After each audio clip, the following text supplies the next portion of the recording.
Has it really been 50 episodes? Yes, indeed it is.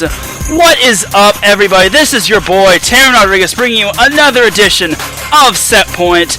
Happy Friday to you all. We have a jam-packed show for you today. First and foremost, we have not one but two guests. My first guest is Jake Neuneviller, the head coach of Marina High School's girls volleyball team and the assistant boys volleyball coach at Mater Dei High School. What will Mr. Neuneviller have to talk about today? And what are his past experiences? Also, my second guest is Dalton Ammerman, former Long Beach State men's volleyball player. A man who lets action define himself and he never apologizes for greatness. Also, we have a little Q&A action. If you have any questions for me, Taryn Rodriguez, feel free to drop them in the chat room. Just make sure they're clean and they're professional. Also, I'll be talking about how Setpoint got to be after 50 episodes and 1,000 plus downloads on Spreaker. We have all that and more here on Setpoint. This is Taryn Rodriguez bringing you the 50th episode of Setpoint here on IE Sports Radio, your direct feed for all that is sports.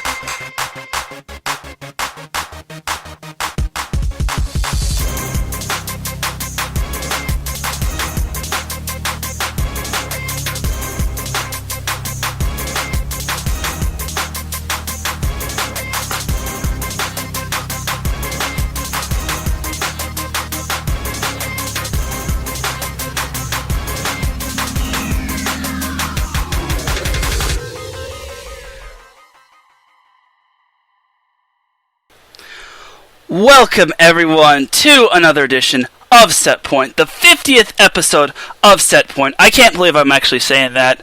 My name is Taryn Rodriguez, your host, your everything for this show. It is great to be here on this beautiful Friday afternoon.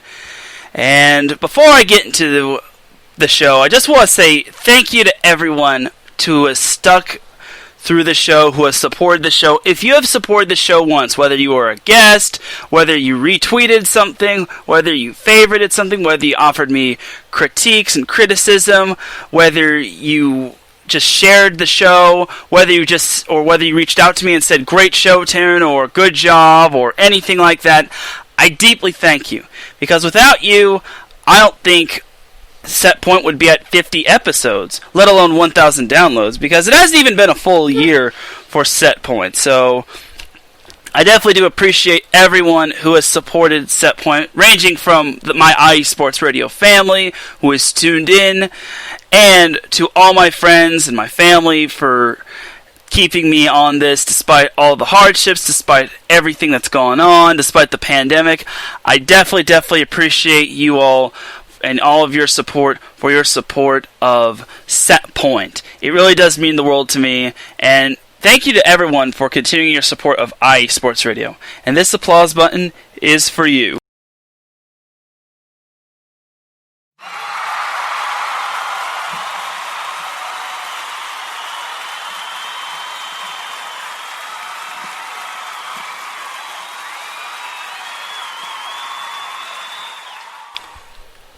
Definitely appreciate everyone's support. Like I said, we have a jam-packed show today. At around 4:30, I'll be bringing on Jake Neuneviller, the head coach of Marina High School's girls volleyball team, and the assistant boys volleyball coach at Mater Dei High School. We're going to be talking about a lot of things, such as how he found his way to California, because fun fact about Mr. Jake, he is not from California. He is actually an Arizonian. So if Marcus Los Great is in the chat room, he's going to be super excited about what my guest is going to be like. So I hope you are listening, Marcus, and if you are listening right now on the live stream, thank you for tuning in. If you are listening on the replay, I definitely appreciate you also tuning in. And our second guest will be coming on at 5:30 p.m. That'll be Dalton Ammerman, and I can't wait to talk to him as well. He's a good friend of mine, and as he says, he is a man that lets action define himself, and he never, ever apologizes for greatness. And I'm really excited to have him and whatnot. And we also have a Q&A. Like I said, if you have any questions for me, drop it in the chat room. I get a whole lot of questions, sadly, which is disappointing, but it is what it is. So there's that, and without any further delay, let's get into the first question that I received when it came to Set Point. And this first question comes from a good friend of mine and one of iSports Radio's own, Dave Friedman, a.k.a. D Nacho, a.k.a. D Nice, a.k.a. the King of Kansas City, a.k.a. the Chief Fanatic, a.k.a. Kansas City Everything, and he's the host of the Kansas City Shuffle. You can follow him on Twitter at KC Shuffle Show. And he asked me, and by the way, when it comes to these questions, they don't have to be volleyball related. You can ask anything, so long as they're appropriate and they're professional. Otherwise, I won't answer it, or I'll just delete it. And we don't want any of that, so that's just a forewarn. But first question that Dave Friedman asked me, and once again, you can follow him on Twitter at KC Shuffle Show. He asked me, name 3 reasons why the Chiefs will sweep the Chargers, and 3 reasons why the Chiefs will run it back. Oh boy. Alright, so for those of you that don't know, I am a Chargers fan, a Los Angeles Chargers fan, and I'm a darn proud one. I don't care how bad the Chargers are, or wherever they go, or whoever's the quarterback. I am pretty much engraved as a Chargers fan. So, and for those of you that don't know, Dave Friedman, a.k.a. D Nacho, is a Chiefs fan. He's a Chiefs fanatic. He's a Kansas City loyalist, and he's a great host for the Kansas City Shuffle. So, alright, I'll play along with Mr. Dave. 3 reasons why the Chiefs will sweep the Chargers. So the first reason is Patrick Mahomes. Patrick Mahomes is a freaking beast. And he's a very darn good quarterback. And there's a reason why the Chiefs extended him. So he's a big reason. And that high-powered offense that the Chiefs have is just that's an offense that cannot be stopped. You can only hope to contain it, and you can only do so much. And like I said, the Chiefs with Patrick Mahomes are just a very versatile team. They have other good key players, even though some of them have opted out, like Damian Williams. The Chiefs are just still a strong team. So that's the first reason. Their offense will just overpower the Chargers' defense. The second reason is because the Chiefs are pretty much coming off of a Super Bowl victory, and they're pretty much the heavy favorites. And they have a pretty good stingy defense as well. So I think the Chiefs will come in motivated to beat anyone, and if you win that AFC West, you automatically get a home playoff game. So that also is key right there as well. So you can't really overlook that about the Chiefs. And like I said, their defense is pretty solid. So there's that. And then the third reason is because the Chargers are just inconsistent when they play the Chiefs. I don't know what it is. The last time the Chargers beat the Chiefs was on October of 2018 when Phillip Rivers guided the Chargers to a 1-point win over the Chiefs. It was really amazing. And funny thing is, I actually thought the Chiefs were going to win that game, and despite everything beforehand. And then my brother convinced me, nah, dude, I think the Chargers got this. And sure enough, the Chargers actually pulled off the victory. It was probably pretty gut-wrenching for all the Chiefs fans since it was at Arrowhead Stadium. So there's that. So to recap, the reasons why the Chiefs will sweep the Chargers is 1, Patrick Mahomes in the offense, 2, the Chiefs' motivation and hunger to win another championship and to win the AFC West again, and then 3, the Chargers' inconsistency. So there's your question, Dave. I know Dave can't really be in the chat room today, but there you go.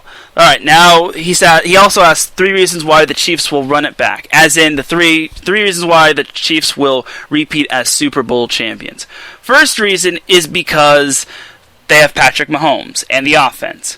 that is a darn good offense. Like, you have Tyreek Hill, you have Sammy Watkins, and you have I forget the name of the rookie running back, but he's going to prove key with Damian Williams opting out of the season. So the Chiefs' offense, that's the first reason why they're going to run it back. The second reason is Andy Reid. After getting that elusive championship, Andy Reid will continue to guide the Chiefs in the right direction. And honestly, he's just a great coach. I don't know what Philadelphia was thinking getting rid of him. I know there were tough and heated times back in Philly, but honestly, Andy Reid is a mastermind, and he's going to continue to be a mastermind. So there's that. So, and the third and final reason is that I don't really see a whole lot of teams challenging the Chiefs. I mean, there are a few teams that can challenge them, like the Ravens and maybe the Steelers if they can stay healthy. But not a whole lot of teams challenge the Chiefs too much. I mean, especially in the AFC West. I mean, maybe the Raiders, but they can't win at Arrowhead for the love of them. And plus, their quarterback situation is unknown. And then the Broncos, I think, are too young. I think in a couple more years, in a year or two, maybe the Broncos will be able to take them down. And then the Chargers, they're just too inconsistent, especially with Justin Herbert, their rookie quarterback, and Tyrod Taylor. Yes, it's pronounced Tyrod, not Tyrod. Even though I'll still probably call him Tyrod down the road, I just think the Chargers have good pieces, especially on defense.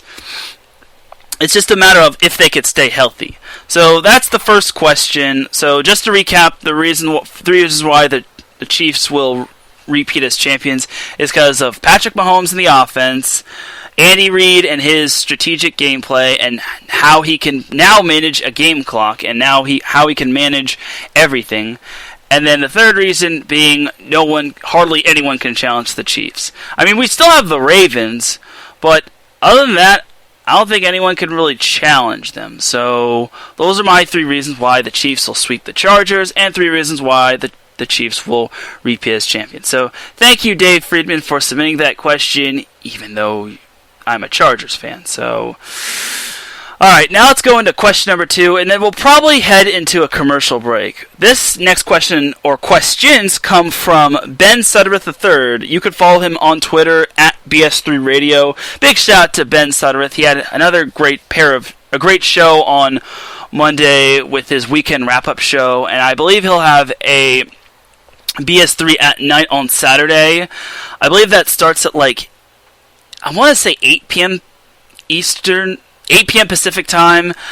I don't know. I think it would be like 7 p.m. or 6 p.m. It starts whenever he goes live. That's what I'm going to say. So anyway, Ben Suttereth's first question is, how did I become a volleyball fan? See, this is the question I wanted to get. How did I become a volleyball fan? I'm surprised most people didn't ask me that. And now I will not be able to answer that because I'm already going to say the reason. So the reason why I got into volleyball is because my high school actually had a really rich tradition of being a great volleyball team. And on the girls' side, mainly the girls' side, not so much the boys' side, but it's mainly the girls' side. They had a lot of talented players in the past, and they won 8 CIF Southern Section Championships. And what CIF stands for is California Interscholastic Federation. It's a mouthful to say, honestly. So that's.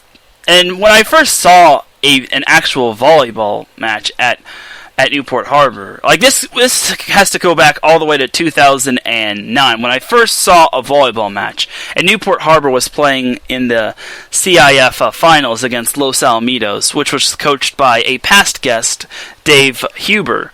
So Newport Harbor obviously won. I'm like, I didn't even know we were good at this sport. I hate to say that, but I didn't even know we were that good in that sport.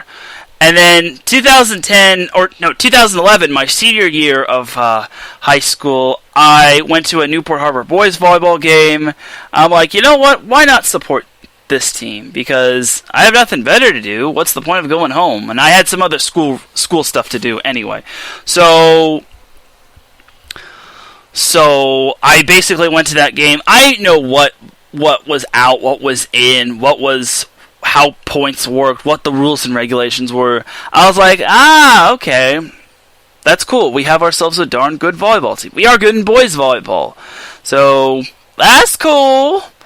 So there's that, but the big part when the volleyball seed was planted was 2011 when it was the fall and I had graduated from high school, but Newport Harbor High School's girls volleyball team was playing in the semifinals of their so-called playoffs, or the CIF playoffs, and they played Mater Dei, which ironically enough is one of the best teams in California to this day. And I didn't know what to expect. I had to ask people the rules and regulations again, and how teams are supposed to win. I knew some of the rules, but I had to remind myself because I got beach volleyball and indoor volleyball kind of mixed up. So I had asked some of my friends who actually played the sport of volleyball, and they were pretty much guy friends. So yeah, and it was an exciting matchup. If you were at that game, or if you know what a semifinals game sounds like at the high school or collegiate level, then you know what I'm talking about. Like the cheering of fans, the chanting and clever chants from the students, the heckling, all that stuff. Like, semifinals games are so much fun, as well as the finals match, obviously, depending on what side of the team you were on, whether it's the winning side or the losing side. So there's that. So anyway, Newport Harbor did wound up beating Mater Dei in 4 sets, and this blessed the students' hearts. They stormed the court, and Mater Dei was really good at the time. Like, they're not really, really good as they are now, or they have been from 2013 all the way to 2019, but they were good at the time. They were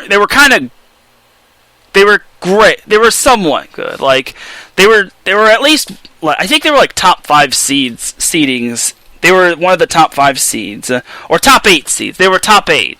Sorry. So that pretty much fed my appetite on wanting more volleyball. And as the days progressed and as the years progressed, I got more and more into volleyball, and I wanted to know all the rules, and I studied the rules and regulations, so I'm not confused, and I'm not asking why the heck did we lose this point or any of that stuff. So that's kind of where it all came from. Just a random high school volleyball match in the postseason.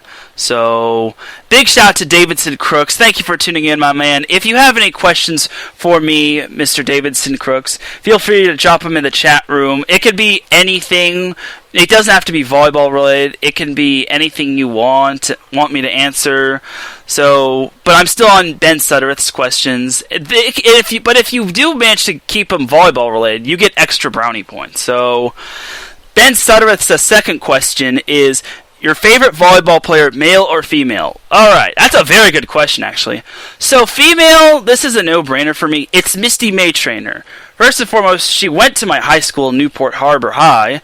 And second of all, she went to my current college that I go to, Long Beach State, and helped the 49ers, when they were once called that, win a national championship.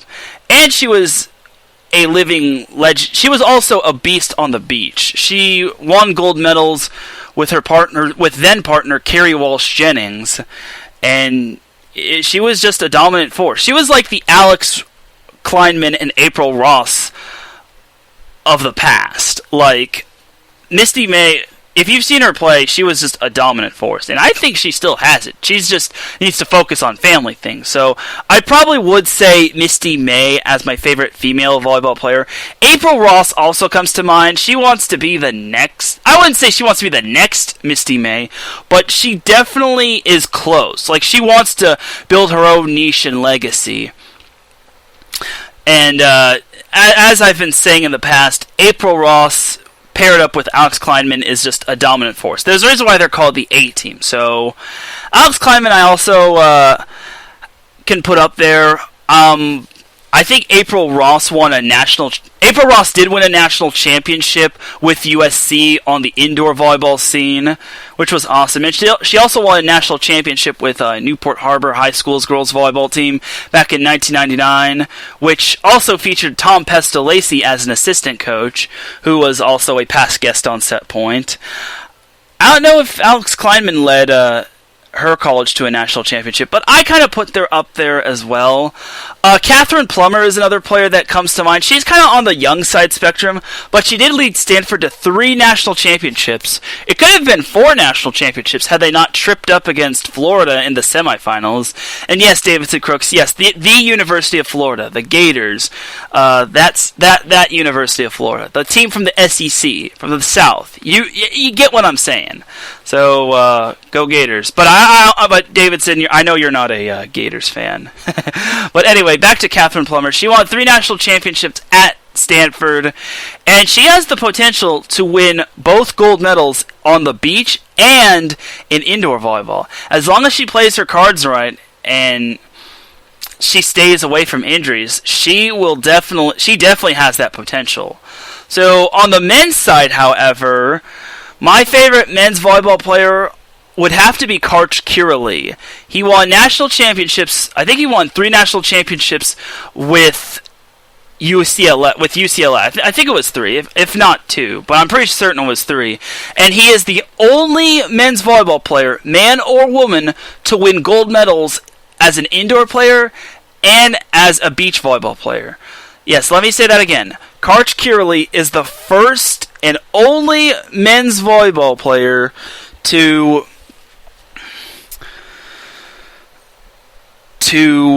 basically win a gold medal on the beach and indoor. So I kind of have to put Karch Kiraly at the top. Also, other players come to mind are John Speraw, Steve Timmons, who went to Newport Harbor High School. He was on the U.S. national team. TJ DeFalco and Josh Tuaniga are on the young side of the spectrum. Phil Dalhauser, who just surpassed 100 victories as an AVP men's volleyball player. Another thing to note from Karch Kiraly is that he is the all-time winningest AVP player. Now, obviously, things will happen, and Phil Dalhauser has a chance to surpass him, but it's going to take a lot for Phil to do so. But if I had to pick a men's volleyball player, I'd have to put Karch Kiraly at the top. So, thank you very much, Ben Suttereth, for asking me those questions, and I definitely appreciate it. And once again, if you have any questions for me, drop them in the chat room. I will do my best to answer them. But as of right now, we are going to be heading to a commercial break. When we get back, we're going to be bringing on my first guest, which will be Jake Nunneveller of Marina High School's girls volleyball team. So you are listening to Set Point, the 50th episode edition, here on IE Sports Radio, your direct feed for all that is sports.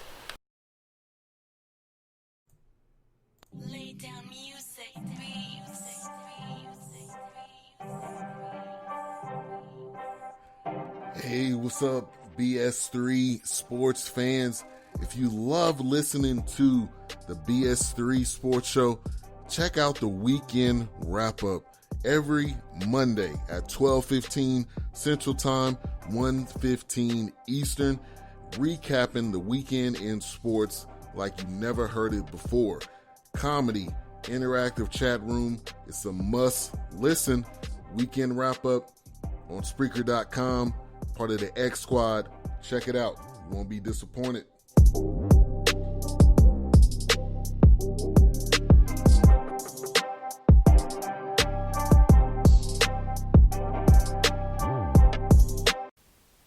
Attention, all sports fans!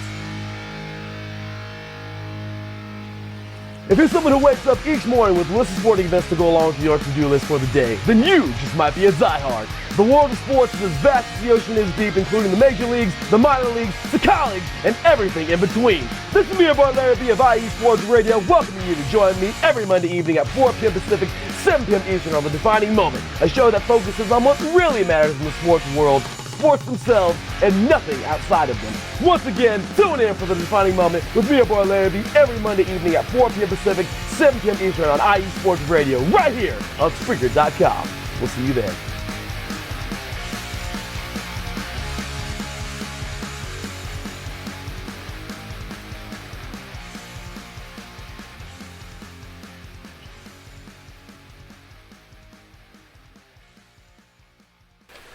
That's right, everybody. You can tune into The Defining Moment and all of our amazing shows here on iSports Radio anytime on Spreaker. But without any further delay, we have our first guest with us here on the line.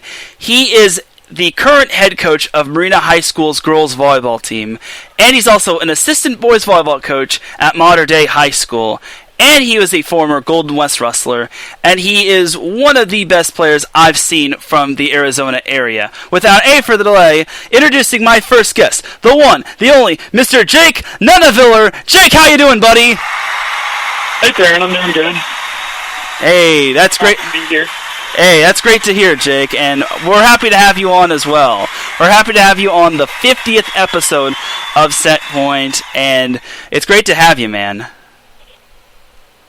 Yeah, I'm excited to be here. And more importantly, this is actually a first in Set Point history. You are the first ever Arizonian that I've had on Set Point. All of my other guests, I believe, have been on from California, so you should definitely feel honored, Jake, and I'm glad to have you aboard. So, without any further delay, let's get on into this interview. Sound the thunder! Alright, that's a little too dramatic. So, Jake, the floor is all yours. Tell everyone who you are, what you do, and basically how you got into volleyball. Alright, well, my name's Jake Nunaviller. He's already gone over that. I'm from Arizona. I ended up moving up to California to play a little volleyball. I did a lot of beach, and I played at Golden West. I think it was their last state championship was when he was there. I don't know if they won one since then. I'm also the head girls volleyball coach at Marina High School, going into my third season with them, as well as the boys varsity assistant coach at Mater Dei, also going into my third season. So I got into volleyball. Wow. So when my dad was a really good volleyball player. My mom also was a top volleyball player. She also coached at University of Arkansas when I was a kid, so I just kind of grew up playing the sport. And I never played though until I got a little bit older. I was always into soccer, and that was kind of my number one sport until finally my mom was able to convince me to play when I can't remember if I was 12 or 13, but so I did it. I finally played my first season of club for Rage Volleyball Club in Gilbert, Arizona, and I think they actually folded after my first year of club, but we had a really good team. We ended up winning the region tournament in Arizona. We didn't travel that year. We were young. There was a bunch of really young kids that was 6th and 7th graders primarily, so we weren't doing a whole lot of traveling. And I was excited. I was always a really competitive kid, and to be a part of a sport where we were winning at the highest level for our age group within Arizona, obviously not the highest level nationally. I liked it, so I stuck with it, and the rest is history.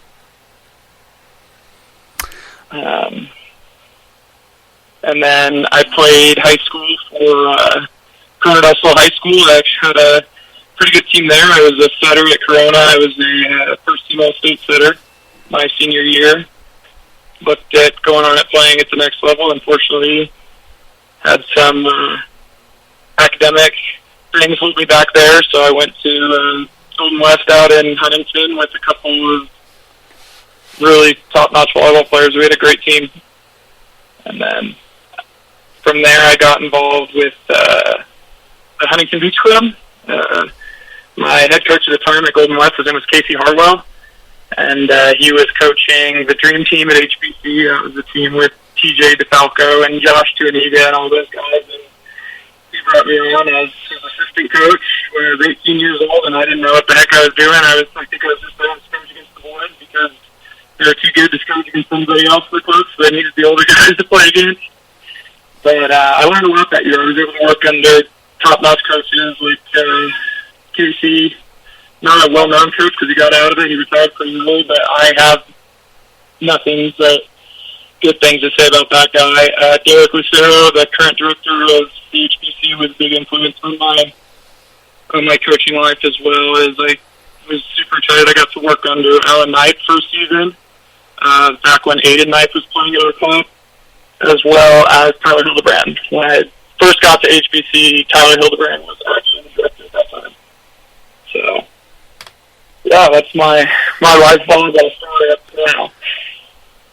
All right, great stuff, Jake. So I personally have talked a lot about how California, the intensity of California volleyball, and how the level of talent is. What's the level of talent like in Arizona when it comes to boys volleyball? So when I was playing out here, we'd have a couple Proken players from here that were top-notch players. Like, I don't know if you know this, but Tyler Hildebrand is actually from Arizona as well. And he obviously was a two-time, I think he was a two-time All-American setter at Long Beach, at least one-time All-American setter at Long Beach. And so you have, like, an occasional good player here and there. Lately, when I played, it was, I'd say on a national scale, it was above average, but it was nowhere close to the level that California was at. Now, I still wouldn't compare it to California, but the level of volleyball out here on a juniors level, there's not a lot of opportunity collegiately out here. You guys have NAIA schools that are good. They're good schools, but for NAIA, but it's not your top-notch collegiate volleyball. But you've got two pretty big clubs out here, which is Aspire and Fear. They kind of dominate on the boys' half. On the girls' side in Arizona, though, they're as good as any state in the country. Aspire's girls' club has been ranked top 10 in the country for years at a time, as well as there's other clubs out here called Storm, top-notch club, UVJ, another top-notch club. So women's, they're up to par with anybody. They can go toe-to-toe with California, no problem. The men's, they're getting that. It's getting more popular. It's starting to grow out here, which is exciting for me. Keep staying out here because I'm actually in Arizona right now. Awesome. And I'd like to see... I only wish CIF didn't implant the plan of California teams. I think teams from out of state cannot come to, like, in-state or something like that. But it is what it is. We'll have a couple Arizona teams at the best of the West. Oh, yeah, that's true. I think from a tournament standpoint, yeah. Yeah. So, yeah. And I didn't go over the disclaimer. These are the thoughts and opinions of Taryn Rodriguez and Jake Nunaviller, not of Marina High School, Mater Dei High School, Long Beach State, Golden West College, all of that. So, just got to get that quick disclaimer out of the way. So, when you moved to California, what was that like transitioning from Arizona to the Sunshine State, even though Florida's kind of considered the Sunshine State? I loved it. I met up with 3 other friends at the time to move out there with me. When I was 18 years old, we got a 2-bedroom apartment out there in Huntington, and we were sharing rooms. It was the only way we could afford to live out there while we kind of got our feet in the ground. But it was great. I couldn't get out of Arizona quick enough. I don't have anything but good things to say about Arizona. Volleyball is kind of California is kind of the volleyball mecca of the U.S., and I knew that that's where I wanted to be. So it was a transition for sure, but it's a transition that any kid moving out of his parents' house deals with. It wasn't necessarily so much because it was in California, but just getting out of the house and doing my own thing.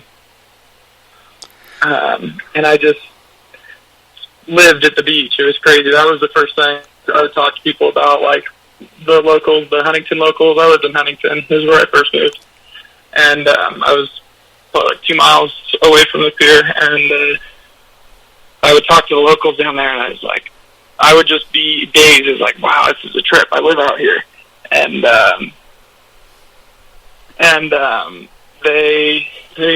they were just like shocked at my whole opinion about it, just because they'd lived there the whole time and they'd kind of lost that appreciation versus I was just gaining it. So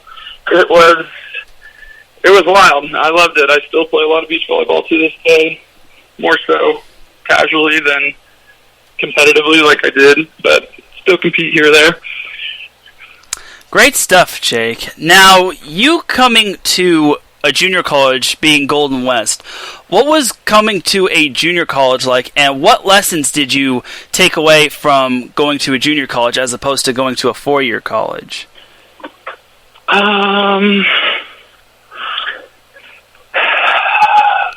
Things with junior colleges is you're able to get away with a lot more stuff than you can get away with at an NC2A level. So a lot of kids have issues remaining eligible at JC because we'll have some really talented. My team, we had some really talented players. Our setter was off the charts.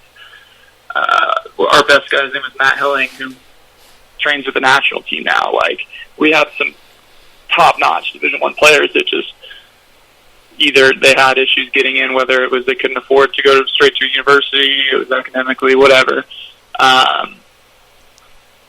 So I guess the biggest thing is you kind of got to grow up quick. If you're not living with your parents and you're going to a junior college, nobody's really making sure that you're taking care of your stuff. You got to do it on your own. So versus if you're a Division I athlete, there's a little bit of a transition there because you've got a pretty big support staff around you because they want to make sure their athletes are eligible, right? Absolutely. So that'd be the biggest thing for me with the JCs because we had, like, competitively, we had a really good team. Honestly, I thought that I was going to be one of the better guys on the team. And I was one of the better guys, but I thought I was going to be a top-notch kid on the team, and I had to duke it out for playing time. But our team was really strong that year. Absolutely, and I do remember that Golden West men's volleyball team because as an OCC Pirate,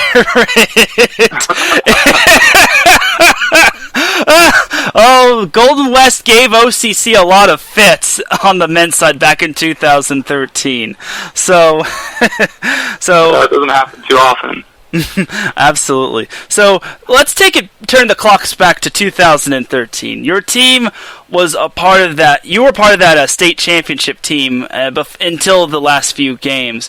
What was it like being a part of such a great and talented culture such as Golden West at the time? It was a blast. We had a lot of guys that were just competitors, like people that would win at all costs. Like, even you watch, I'll talk to my kids about this, like when we get into 6-on-6, like at the high school or at the club, and we get into 6-on-6, and sometimes you'll have kids that are not like going full speed, or they're not. Is like that team that I had at Golden West was just a bunch of competitors. So it didn't matter if there was a score to a drill in practice, we were going after it, and that was probably the first time I experienced that on a whole team basis, because in high school there were always guys that, especially in Arizona, your best guy is 100 times better than your last guy on varsity, versus the gap's a little closer in California between your top guys and your bench guys. But in Arizona, it was a huge gap, so you'd have kids that were just there to get out of, their only reason they were playing volleyball was to get out of football off-season workouts. Like, so that was the coolest thing for me being at Golden West. We had some really talented guys, but we also had guys that just wanted to compete all the time. Like, we would go down and just playing pickup volleyball, it would get intense and it would get heated sometimes because we wanted to win. We weren't cool with playing half, with not competing at our hardest levels. We always wanted to win. When we lost, we're always mad, whether it was a wash drill or obviously a match. We didn't do well with losing matches. But just a lot of competitors.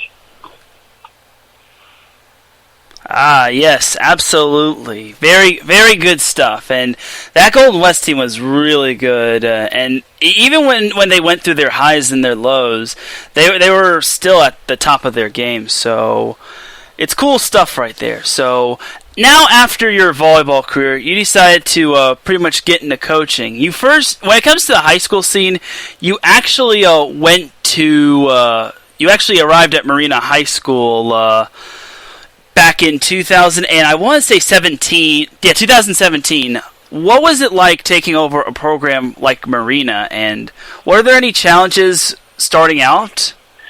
So Marina was actually my first coaching job ever. I was the JV boys coach under Rob Kievsky back when he was at Marina in 2013. So I knew, I had known the AD already. I knew kind of what I was getting myself into. And yeah, there were challenges. It was brutal. I took over a program that had won a league game in 4 years, and I knew it was gonna be a battle. But I mean, the hardest thing to do at a high school, and I'm still in the process of doing this, is to change a culture. When I first got there, we had a lot of players, and not too many on the varsity level, but a lot of players within the program even, that just accepted the fact that we weren't able to compete in the Sunset League. And that it was going to be that we were going to go in and play Huntington and we're going to get smacked, and we're going to go in and play Laguna and we're going to get smacked, or Newport or LaSalle or whoever it is, right? They kind of accepted the loss before it happened. And I had girls that were fighting that, girls like Helen. She's definitely the most competitive kid that I had at Marina. My freshman setter this year is pretty competitive as well. So I knew I was getting into a battle, and I was lucky to have a junior like Helen there because she was a fighter.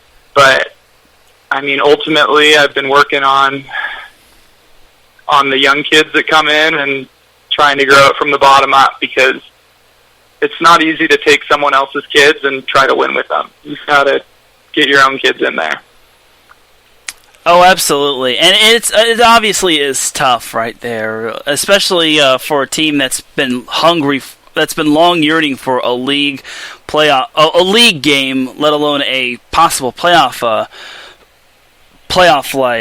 appearance. So let's fast forward this back to last year, fall of 2019, where you all played Newport Harbor High School. You were 0-1 in league, they were 1-0, and you fell behind 2-0 in that match against Newport. What did you tell the girls at that point going into set number 3?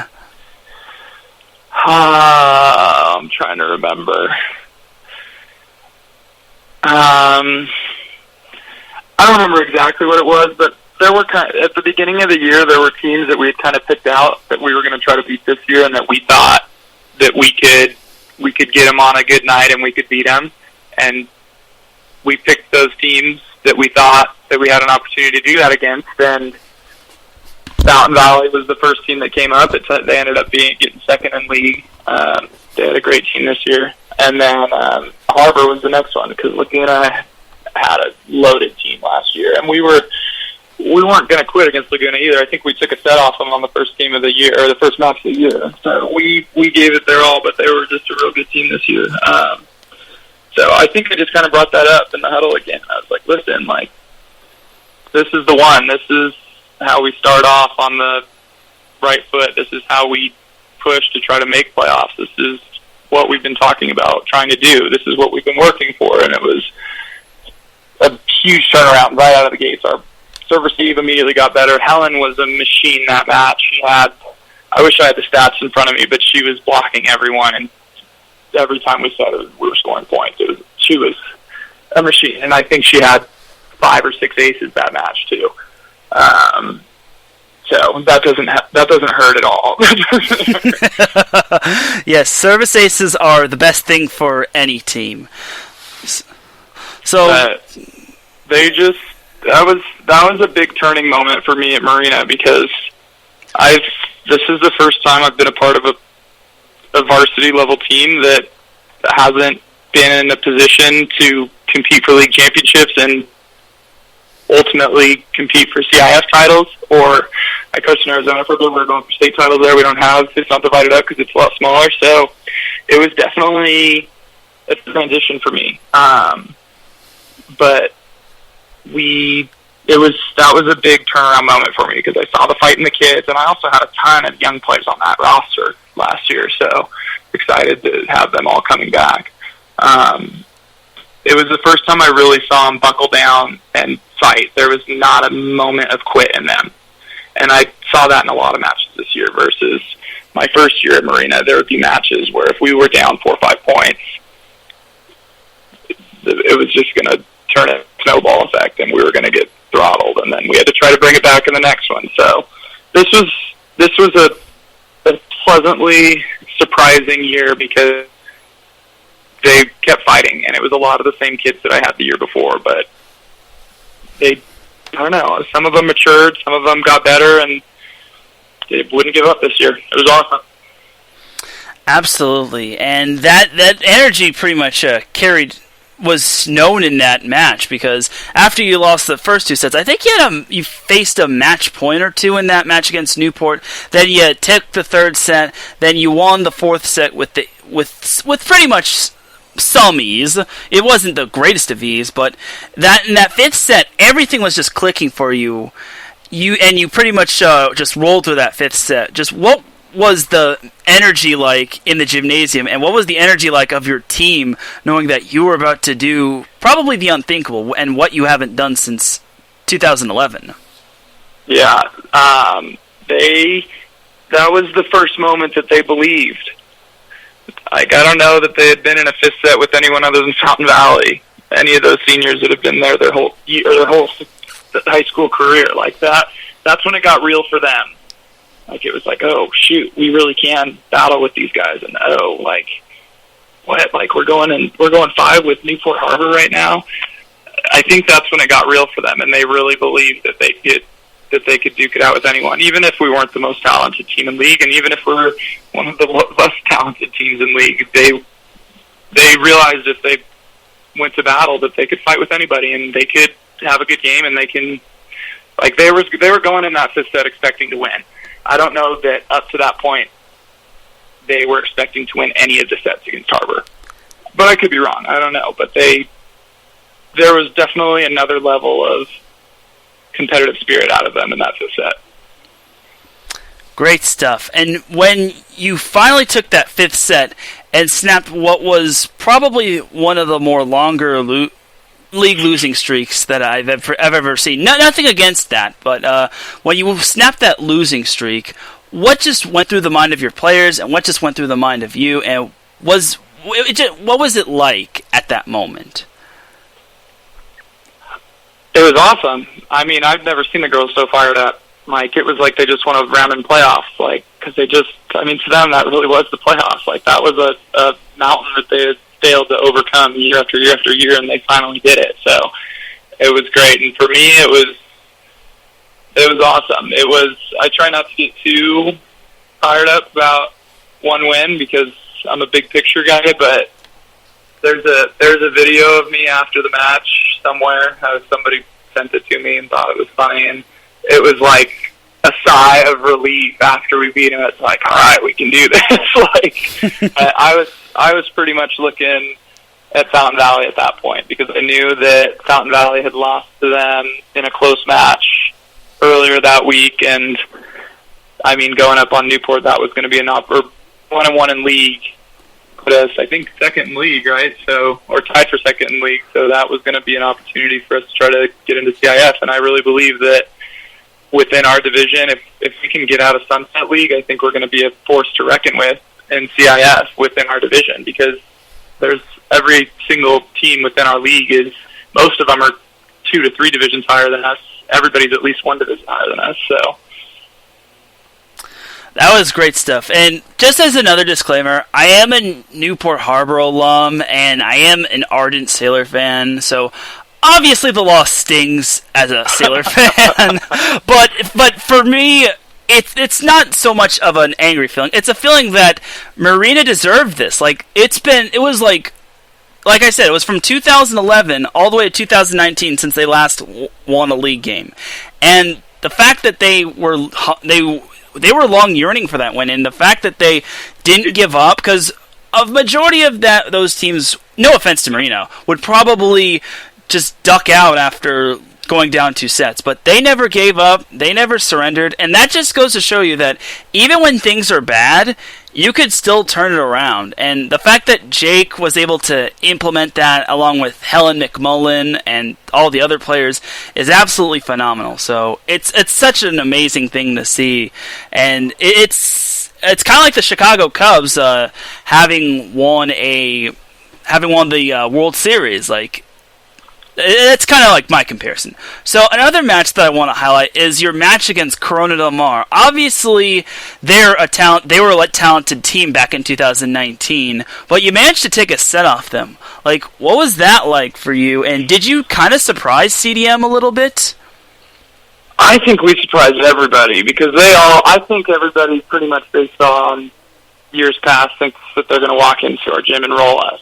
So, but we had, the girls did a great job adjusting because we had one game plan going into the match and we just got throttled the first set. And so the game plan went out the window and we completely changed everything and they did a great job implementing it. We keyed on some girls and took up area of the court where they like to go, and credit to my blockers and diggers, we were able to not stop them, but definitely slow them down. Yeah, I was surprised when I saw that it went 4. It's like, what? So mad props. So again, mad props to you and Marina High School girls volleyball. So one of the players that we've been highlighting was Helen McMullen and how she's gonna be playing at Cal Poly Pomona. When you heard that she was committed, how proud of you as a coach were you of her, and what are you looking forward to when possibly seeing her play at Cal Poly Pomona? I was super excited for her. I'm always excited when my kids commit because it's so, like, that's one of the most stressful things. Like, when you're a good athlete and you don't know where you're going to end up or you don't know where you're going to be next in a few years, it's like, recruiting is stressful. So, and the coaches, the high school coaches know that they're good enough to play at that level. It's just the college coaches seeing that. So, after I found out that she was signed, I was super fired up for her, and I have nothing but good wishes for her at Pomona. I think she's going to transition well. I think when she gets in, well, hopefully, are they even going to have a season this year, or were they one of the conferences that canceled? I can't even remember. I think fall sports got canceled, but maybe it gets pushed back. But I think her being with the team and being a part of a big workout program and being around other players that are as competitive as she is, I think she's going to have a breakout year, whether it be this year or next year. But I think she's going to be a quality player for them. Great stuff from her, and she is definitely a force. She's definitely a great force to be reckoned with, and she's going to definitely help out Cal Poly Pomona. So now let's talk about your time at Mater Dei. So at first I think you were the JV coach, and then you eventually got promoted to varsity assistant. What was that like, being promoted to one of the more stronger programs in... I've been the varsity assistant my whole time at Mater Dei. Oh, whoops. Mike was the assistant, or was the JV head coach my first year there. Do you know Sam Morehouse? I believe so, yes. Oh, yes, absolutely, yeah. He knew he was leaving, and he didn't want to leave Pat high and dry, so he gave me a call, and I wasn't going to turn down that gig either. It's a pretty sweet coaching gig, so he wanted to help Pat find an assistant coach that he trusted and that would be a good coach for Pat, because there's a lot of great coaches out there, but if you don't know that they're going to work well with you, it ends up not being a good fit, right? So Sam called me. He put me in touch with Pat, and then I was on staff the next year with Denny. We won league that year. It was cool. It's great stuff. And let's talk about this year for a little. Mater Dei was actually off to a pretty good start. One of the highlights of their season, the shortened season, was beating Huntington Beach. What was that like, beating the Oilers, being one of the more talented teams, and with them coming off of a victory over in the Tesoro tournament? Huntington didn't scare us last year. We knew we were good. We had one player in particular who was not on a single person's radar in the whole country last year. He didn't even play. He was our backup outside on Mater Day, who was one of the best outsides in the state this year, in my opinion. Sebastian, he was the machine. I think he had 28 kills against him that match. So, and then we were returning a lot of good players. So he was, Cameron Pickell was.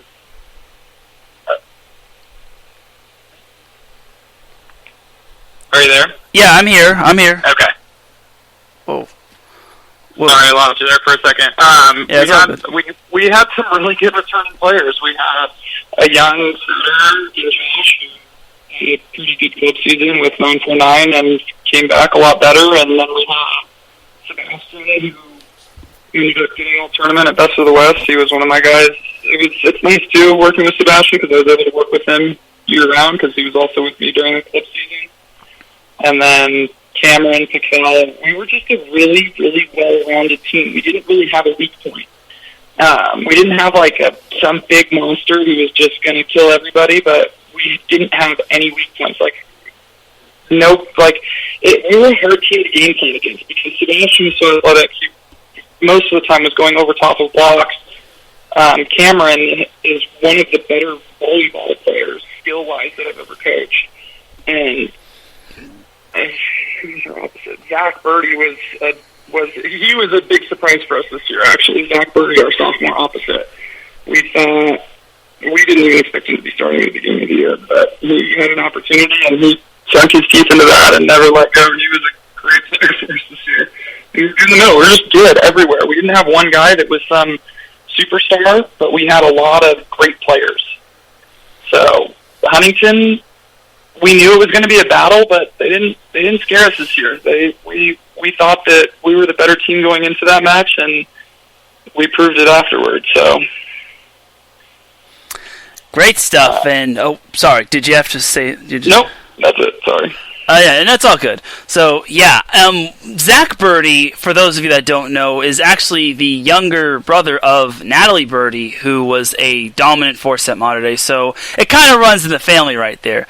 So you and Mater Day having traveled to Best of the West, as you just mentioned, what was it like playing in such a really good tournament such as that, and one of the more challenging tournaments, because there were great teams all over the place. It wasn't just the Southern California section that was good, it was the all over the place, San Diego and maybe like Santa Barbara and all that. Yeah, that's my favorite high school tournament. You see the best teams in the country there, in high school anyways. I mean, every now, I think Punahou is the one team that is there sometimes and isn't there sometimes. But it's a great tournament. There's not one moment of bad matches. We were lucky, actually. We had one match where we were able to rest some of our starters to hope they're good for the next day, but it's such a fun tournament, and we were gunning for that one. That was going to be kind of as a tournament where we knew that we were going to see those teams that thought they were going to kill us, and we knew we were this year. We were a dark horse this year. I really, truly believe that. We battled with Corona Del Mar that first set, and then unfortunately the wheels kind of came off in the next set. But if we were playing well, we really could do the best of them. So this was, in my opinion, the best Mater Day roster I've been a part of. Yeah, absolutely. And to me, I think the Trinity League was wide open this year. I think any team, other than a couple teams, but I digress on that. So I think that Trinity League was wide open that year between Servite, Santa Margarita, Orange Lutheran, and you all. How disappointing was it to hear that the season got canceled and how you weren't able to find out if you were actually going to be good enough to win that Trinity League title? We were trying to hold on to it, so we were trying everything. really wanted that. We wanted league that year. Because it was a good year, and we were dominant in league for years. I think they were 38-2 in 4 years in league until last year. We had a rough year, and then we were excited to bounce back and take it again. So I believe we're the best team in the league this year. But it wasn't going to be easy, that's for sure. Olu had a great team. Servite had a great team. Santa Margarita had a great team. This is, in my opinion, the most competitive from top to bottom that Trinity has been in a long time for boys. Oh yeah, absolutely. And I kind of was, I'm not one to always like hope for this, but I was kind of pushing for a Sunset versus Trinity on the boys' side, and it would have been great to see certain teams face one another. I don't care who would have gotten paired. I just wanted to see some good like Orange County volleyball talent action going at one another. So anyway, other than my little spiel, what were some memorable moments that the team that you had with Pat Connolly and the rest of the coaching staff this year? Huntington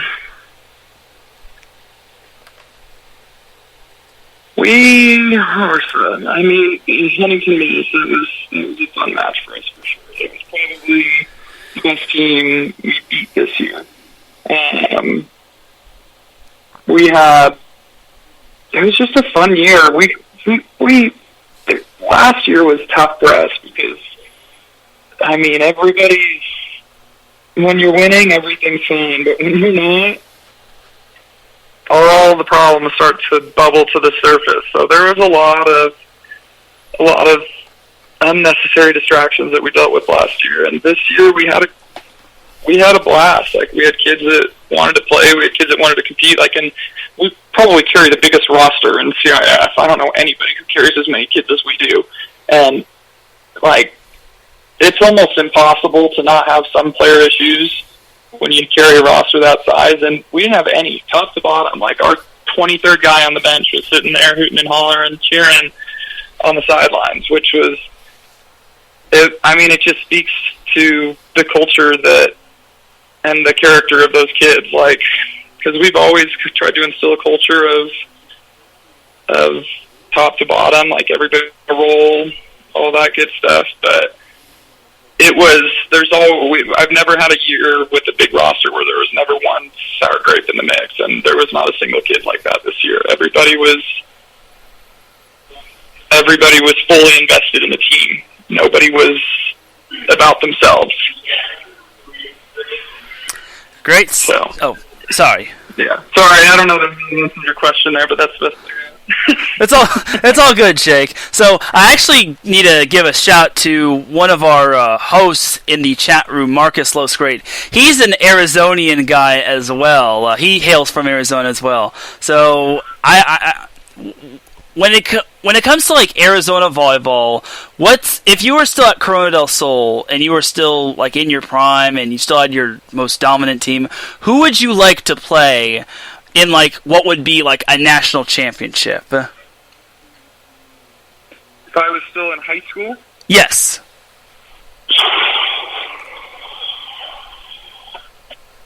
I don't know. Probably Newport or Corona del Mar, just because I've always had a little bit of a rivalry with them. Just ever since I've been associated with anything California, because I was at HBC and we were rivals with Balboa Bay for a while there, still are, but Balboa is so dominant now. And then just on a high school level, I guess it stems to my club roots that I want to beat the Balboa kids.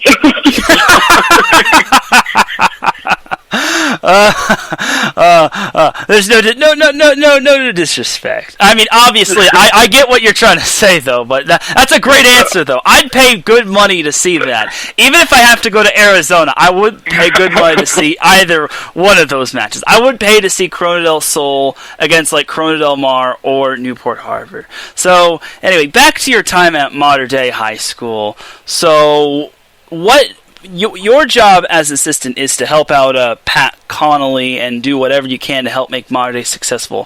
What do you do to help build the culture of that program and make it a great culture? So Pat's kind of, I mean, we work really well together. Pat's kind of the enforcer, and I'm kind of the voice of reason a little bit. He doesn't really give those kids an inch, and I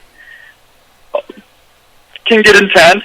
I mean, it depends. I do what I need to do for a team. With this team, I primarily handle the offense.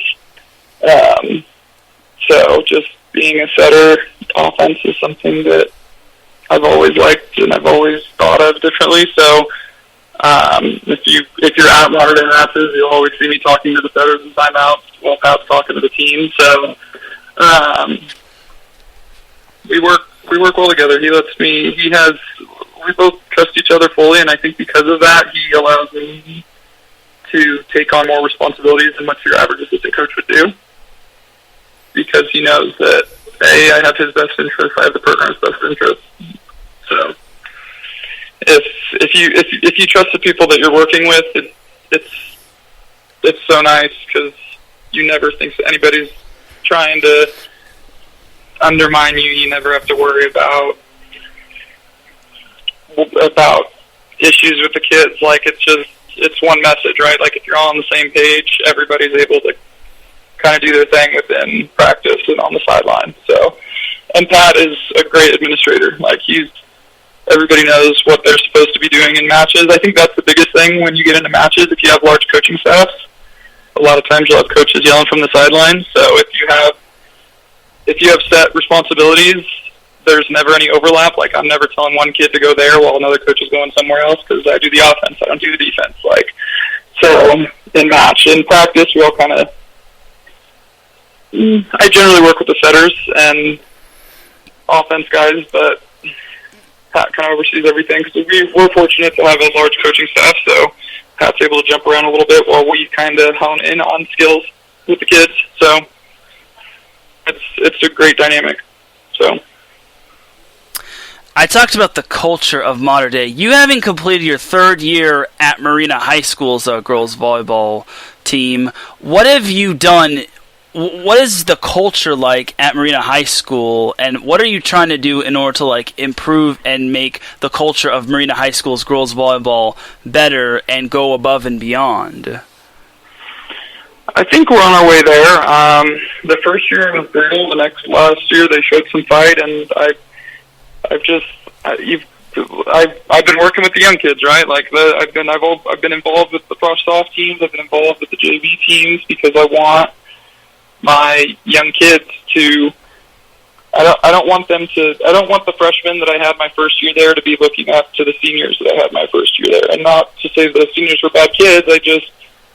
They didn't grow up in my program. They grew up in Kirk's program, and nothing against Kirk either, but I want these kids to do it the way that I think that it should be done. And so I've been really involved with the young kids. I've put an emphasis on competing and fighting, and I mean, I'm not some crazy coach that is like, win or you're going to get roasted, but I demand a lot from these kids. So, and in my first year, they fought it. Last year, they were hesitant, I would say, to really buy in. I think because they were worried. I think when you've been dealing with losing for a long period of time, you shield yourself by not going all in. Like, oh yeah, we weren't very good this year, but I didn't go all in. I didn't try my hardest. Maybe if I tried, it's kind of like a defense mechanism. So we dealt with that, I think, a lot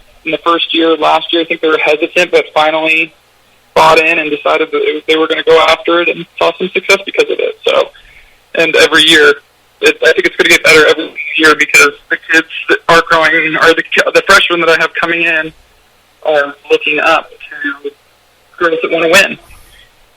And that's the new standard that's being created. It's just a long process to do that. So it doesn't help that it doesn't hurt that I had two really, really good freshmen come in this year. So unfortunately, one I forget, she tore a ligament in her knee. I don't think it was her ACL. She tore, I can't remember what it was, but she was a 5'11" freshman that came in this year that probably would have been a starter for us this year, had she not been injured. So losing her sucks, but I'll have her this year, and I'm really excited about that, as well as my setter, Jordan Packer. Two really good freshmen that are great culture kids. So awesome. It's getting better every year. That's great to hear, Jake. And you have definitely done a phenomenal job at Marina, and it's only going to get better from here on out. So, nobody here knows this, but CIF has pushed all of the fall sports to December, and they've moved boys volleyball into December as well. So my question to you, Jake, is how do you plan to be the head coach of Marina and the assistant at Mater Dei as the two seasons are intertwining, like the boys and girls season intertwine with one another? That is a great question. Fortunately, both leagues, and, well, to my knowledge, Trinity League Pat has been working with RADs to try to get a set schedule for boys. I'm hoping to have our matches go a little earlier for girls. So ideally, I won't be missing too much for Mater Dei. Obviously, I can't miss anything for Marina. And my athletic director at Marina is awesome. She's working with me a lot on trying to make this possible, because it sucks, man. Like, it's going to be brutal. I don't know how they're going to do it, because we don't have enough reps to have boys and girls going at the same time, and now it's looking like club might be going during that time as well. So I don't know how officials are going to be able to do it. I know it's especially brutal for coaches like me, because being at different schools, and I'm fortunate where the schools are trying to work together a little bit, but like, if I was at the same school, obviously they wouldn't have a choice but to work out the schedule. But I'm fortunate. Michelle's helping me out a lot with scheduling to try to make it possible. So we're also fortunate being at Mater Dei. We're on a block schedule. So they only go to some classes 2 days a week and other classes 3 days a week, and they're like 2-hour blocks usually. Obviously, they're doing online right now. So we'll actually practice in the mornings at Mater Dei for boys volleyball, which is awesome. And then, so practice is not going to be an issue at all, I don't expect. And from there, it's just figuring out matching. So it's going to be tough. It's going to be really tough. And I know that there's going to be conflicts and it's going to suck, but I'm going to do the best I can to try to be there for both Marina and Mater Dei. So, yeah, it's. Oh, sorry. It's just crazy. Sorry. Yeah, it is going to be a little tough, especially for teams. Well, if you're a coach that coaches both the boys and the girls, like Craig Pizzanti does with Huntington, he was my guest last week, and then Sam Stafford does the same thing with Corona Del Mar, and a few other coaches do the same thing. It might be difficult depending on what the structure of it will be, because I know the Sunset Conference will be doing everything in its power to have back-to-back matches for the boys and the girls. We have a pretty good schedule worked out with Sunset Conference to cater to coaches like that. So I don't think they're going to have too much of a problem at all with it, based on the schedule that I'm looking at. The one issue might be Los Al, because they have such a small facility. But I think that it's going to be okay, because based on the schedule that I'm seeing, it makes sense. We're doing it the best way that it could be done. So it's like basketball. It's similar to how basketball is generally structured. So I think, with the exception of having to coach a practice 4 to 5 hours a day, it shouldn't be too much extra. So yeah, we will see, and I think everyone will get through this. I honestly think we'll get through this, and everything will be all good in the neighborhood. I really, and it's only a matter of time before we get a vaccine, and only a matter of time before we pretty much possibly get back to the norm. I mean, it's still getting used to, so there's still that. So, a few more questions for you, Jake, and then I'll let you be on your way. Whether your team wins or loses, where do you go to eat after the game? Depends on which school I'm at. Marina's got a Mexican food restaurant right across the street from the school called Mario's that I love. Mater Dei, it's pretty random. There's not a lot of places in Santa Ana that we like to. Actually, that's not true. Probably the place we go to the most after Mater Dei matches, called the Old Ship, and it's like an English pub and restaurant. Those are my spots if I had to pick one for each. Well, it's a better spot than I choose. Like, whenever I go to Mater Dei, like, before or after matches, I pretty much go to, like, maybe Jack in the Box, because I That's my practice routine. yeah, that's my fastest routine, too, just because, like, oh, it's right there. There is also a Subway that I also saw one time, but it's mainly Jack in the Box for me. Oh, my goodness. All right, now, in Arizona, are there any, like, homegrown restaurants, like, not like the actual mainstream restaurants, so not like restaurant chains, but are there any, like, home family restaurants that are, like, built from the ground or something? There's a microbrewery out here that I go to with my dad that we have a lot of fun at. It's called Santan Brewery. And then, what's another? It's a chain, but it's only in Arizona. It's called Barro's Pizza. I go there a lot. That's been a staple in that's my Arizona pizza place. I'm trying to think if there's any other, like, oh yeah, my favorite restaurant in the world is called the Fondas. It is the best Mexican food I've ever had. It's in Tempe, Arizona. Gotcha. So another question for you is, what is something you want your athletes to leave either Marina or Mater Dei with? And is there something in particular that you do best to install in your players as either young men or women, aside from being possible college volleyball athletes? I am a big believer that if you want something, you have to take it. It will not be given to you. Anything worth having will not be given to you. You have to take it. And I think that is applicable in everyday life anywhere. If you are the second best in an interview, you don't get the job. If you're the second best on the court, you don't start. Like, if you're the second best in a position, you don't start. I think it's hard work, right? Like, it's essentially encouraging hard work. Like, if there's something that is worth having, you've got to take it, because it will not be given to you. And that's a big thing for me.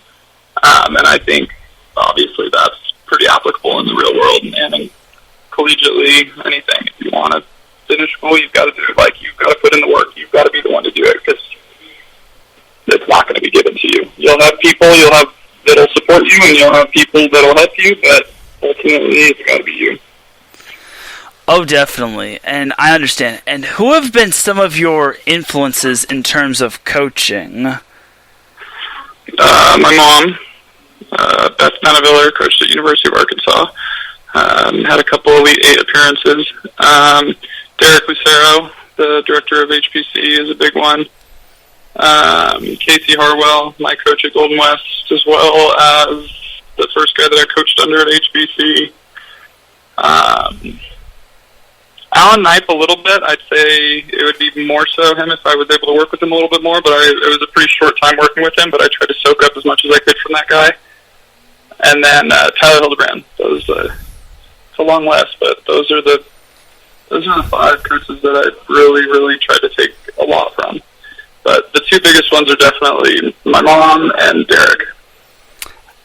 Great stuff, and definitely Alan Knipe is a treasure to work with, and hopefully you do get to work with him in the near future. But I know you're learning a lot from all of your other influences, and when I first read that about your mother being the head coach at University of Arkansas, I was kind of flabbergasted. But I also knew that you all were a big volleyball family. So there's that. My little sister's at University of Oregon right now, killing it. As well, the whole family's in volleyball. Mm-hmm. All right, so pretty much we're about to wrap up. Before we end this little interview, I do have to ask this one question, and we obviously got to go out on a positive note and on a high note. So, ever since this whole pandemic started, there was this one item in particular that just whooshed off the shelf. It just vanished, disappeared without trace. Nobody knew what happened to this item in particular. So, Jake, my question to you is this: did you have enough toilet paper? I did. I'm a Costco shopper, so I was fine. A lot of people that weren't. Well, the funny thing is that last week when Craig Pizzanti pretty much said the same thing, and Dave Huber a few weeks ago said the same thing, and then the Ohio State men's volleyball coach said the same thing. So you all are the smart coaches. So yeah, so great stuff, Jake. And is there anything else you want to add before we sign off to a commercial break? I think we covered just about everything. Shout out to my family. Great stuff. Big shout to the Nunaviller family. You all are awesome. Big shout to Arizona. And Marcus Slosgreat, our host of our boxing show, Gloves Off, in the chat room says both of his kids attended Corona del Sol. And he says it's a solid school. So great stuff right there. So thank you once again, Jake Nunaviller, for being a guest here on Set Point. We're actually going to take ourselves a quick break to give you a proper send-off. When we come back, I will be bringing in my second guest, Dalton Ammerman, a former Long Beach State men's volleyball player. So you're listening to the 50th episode of Set Point here on IE Sports Radio, your direct feed for all that is sports.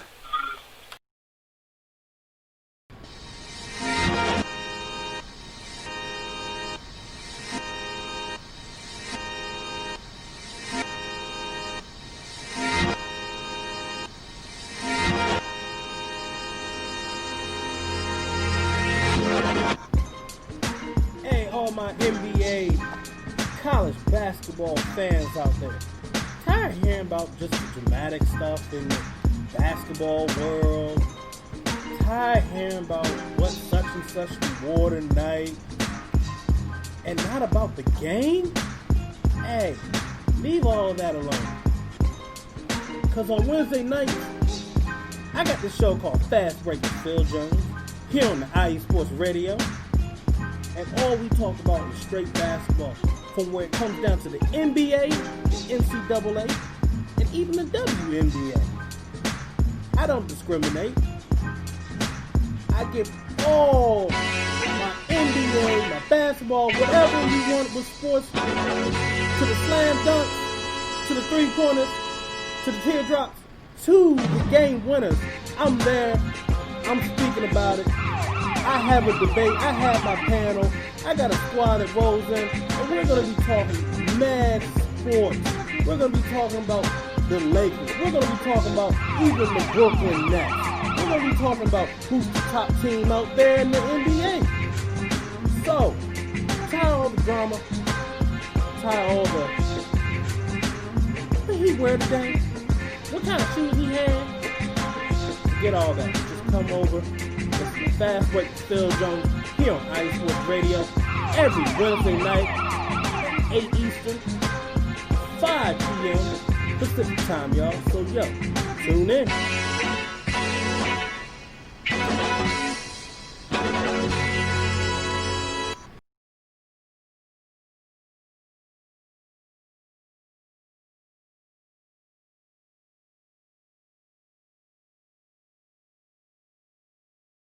Drivers, start your engines.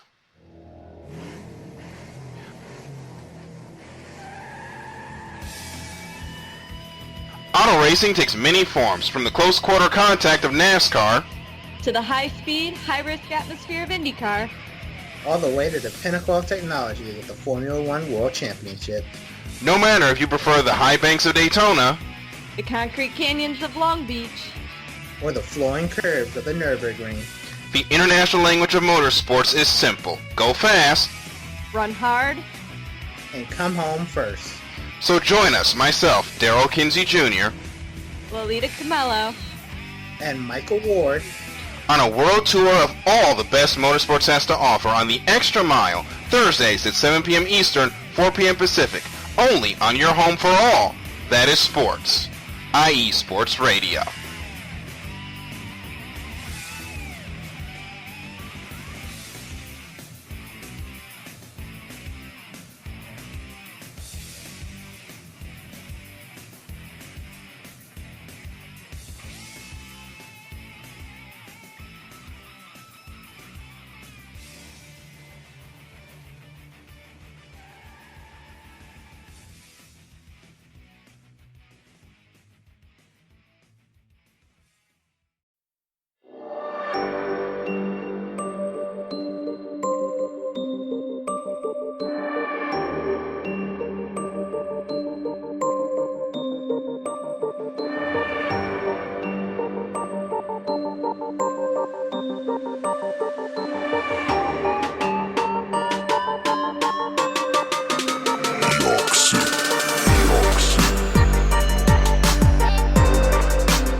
From the home plate to the nets, the end zone to the finish line, here nothing is off limits and no sport is safe. Not what it seems with your host Caitlin Seam, bringing you sports like you've never heard before. Catch me Thursdays at 5 p.m. Eastern, 2 p.m. Pacific, right here on IE Sports Radio. The only question is, are you ready?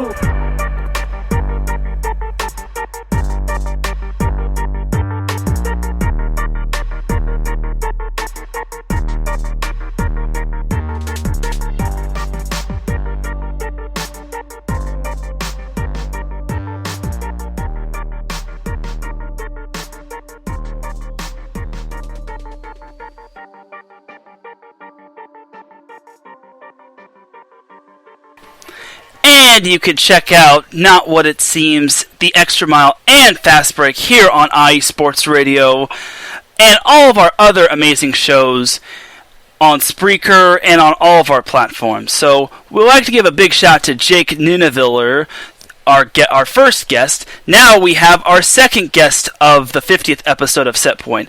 This man, this guy right here, he is a former Long Beach State men's volleyball player, and he is also a former assistant coach at Orange Coast College. And he's just an overall amazing guy. He is a man that lets action define himself. And he is a man who never apologizes for greatness. Without any further delay, introducing the one, the only, Mr. Dalton Ammerman. Dalton, how you doing, buddy? Hey, Darren, how's it going, man? It's good to be on the show. Heard so much great things about Set Point, where this podcast lets action define it. So I can't wait to be on this 50th episode with you and be here to talk with you about whatever you want to provide the people.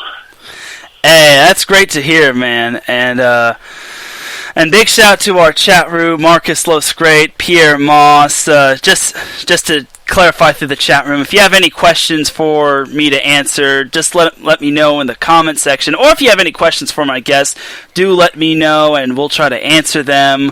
Dalton, thank you for joining us. We know you have a busy schedule, so we'll try to be pretty brief. So before we get into this interview, we have to go over some house rules. These are the opinions and thoughts of Dalton Ammerman and myself, Taron Rodriguez, and not of Long Beach State, IE Sports Radio, the list goes on. Just in case we have the anti-fun police who don't let action define themselves and who do apologize for their greatness. But without any further delay, let's dive on into this interview.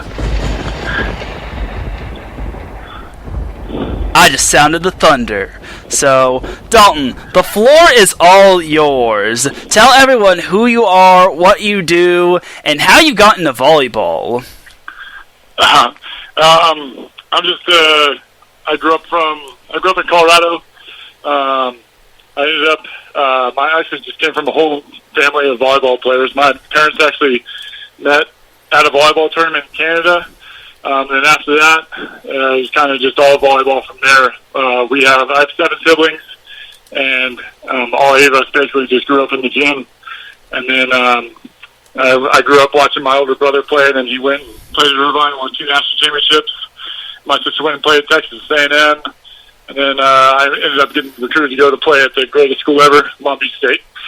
And then we have some younger siblings who are playing as well, and I just have very fortunate to be where I'm at right now. Like you said earlier, I was the assistant coach with OCC Pirates with Travis Turner and Mike D'Alessandro, great junior college program. And now I'm actually the head strength coach at a high school and a volleyball club out here in Denver, Colorado. Great stuff, man. And let's turn the clocks back to when you played at Long Beach State. So, when you played for Long Beach State and Allen Knipe, what was that feeling like? And what did you get when you first stepped into the Pyramid Gymnasium? It was amazing, man. Like, when I first went on my recruiting trip there, you walk into the Pyramid, greatest gym on earth, and all you can do is look up, and it's just such a cool atmosphere walking on the campus. But I think the thing that got me there the most was probably the culture that Allen Knipe and that the Long Beach State team creates. I think it's second to none and it's unmatched as far as how it becomes to be a family and how they teach you not only to be a good volleyball player but also a person on and off the court.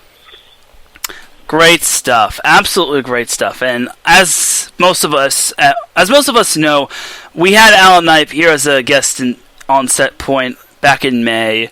And what was the most valuable lesson that Allen taught you, not only as a player but as a human being? I think probably just my drive and my purpose. I think everything that Allen does for that program and who he is as a family man, he always has a plan, and he always has a master plan about what he wants to do, and he's always taking action and make sure that he succeeds in whatever he wants to achieve. And he creates that community and that same mindset within the team. It's just amazing the culture that he created, because just defined by his leadership and who he is as a person. Because he shows you what mission and how to be a part of something bigger than yourself. And then in that creates a team stronger than you can ever imagine. Just being under him for my last 2 years, I learned more about volleyball and how to be a man than I have the previous 22 years of my life. Awesome. Great stuff. Yeah. Who were some memorable players you played with on Long Beach State back when you were with the 49ers, who unfortunately are now called something else? But we'll get into that a little later. Yeah, we will get into that later. I played with a great team, man. I was surrounded by a lot of great people when I first went in. I played with guys like Connor Eaton, a setter out of Orange County. I played with Dean Bittner, who's also from Long Beach. He's an All-American opposite. Dan Alexander, an All-American middle. Kyle Friend, Jim Bossman. Trying to think of who else. There were so many great guys that I played with that just kind of led the way, and it was easy for me as a freshman to kind of see how things were done playing under those older guys. And then after that, the guys that I played with, Taylor Crabb and Connor Albright, Ian Satterfield. Taylor Crabb and Ian Satterfield both on the AVP right now, both still trying to make those careers go. Andrew Sato was our libero. Really, the list goes on and on, man. I can't stop naming people. The program has had so many great names when I was there, before I was there, and then even now after I was there. That you can see that it kind of just keeps repeating and replicating itself as far as the great names that go through that program. Great stuff. So, where was your favorite gymnasium to play other than the Pyramid? The Pyramid. No, I'm just kidding. I'm sorry. Probably the Gold Mine. No, I don't know. I like the Brent Event Center. I think that's a pretty cool atmosphere. I grew up watching my older brother play there, so I think just watching him play there was kind of fun to be back in that gym and be able to play again, even though it wasn't against him. Good stuff. And yeah, Brent Event Center is definitely a great place to play at. It's always a great rivalry with UC Irvine and the E. Yeah, the black and blue, man, the black and blue.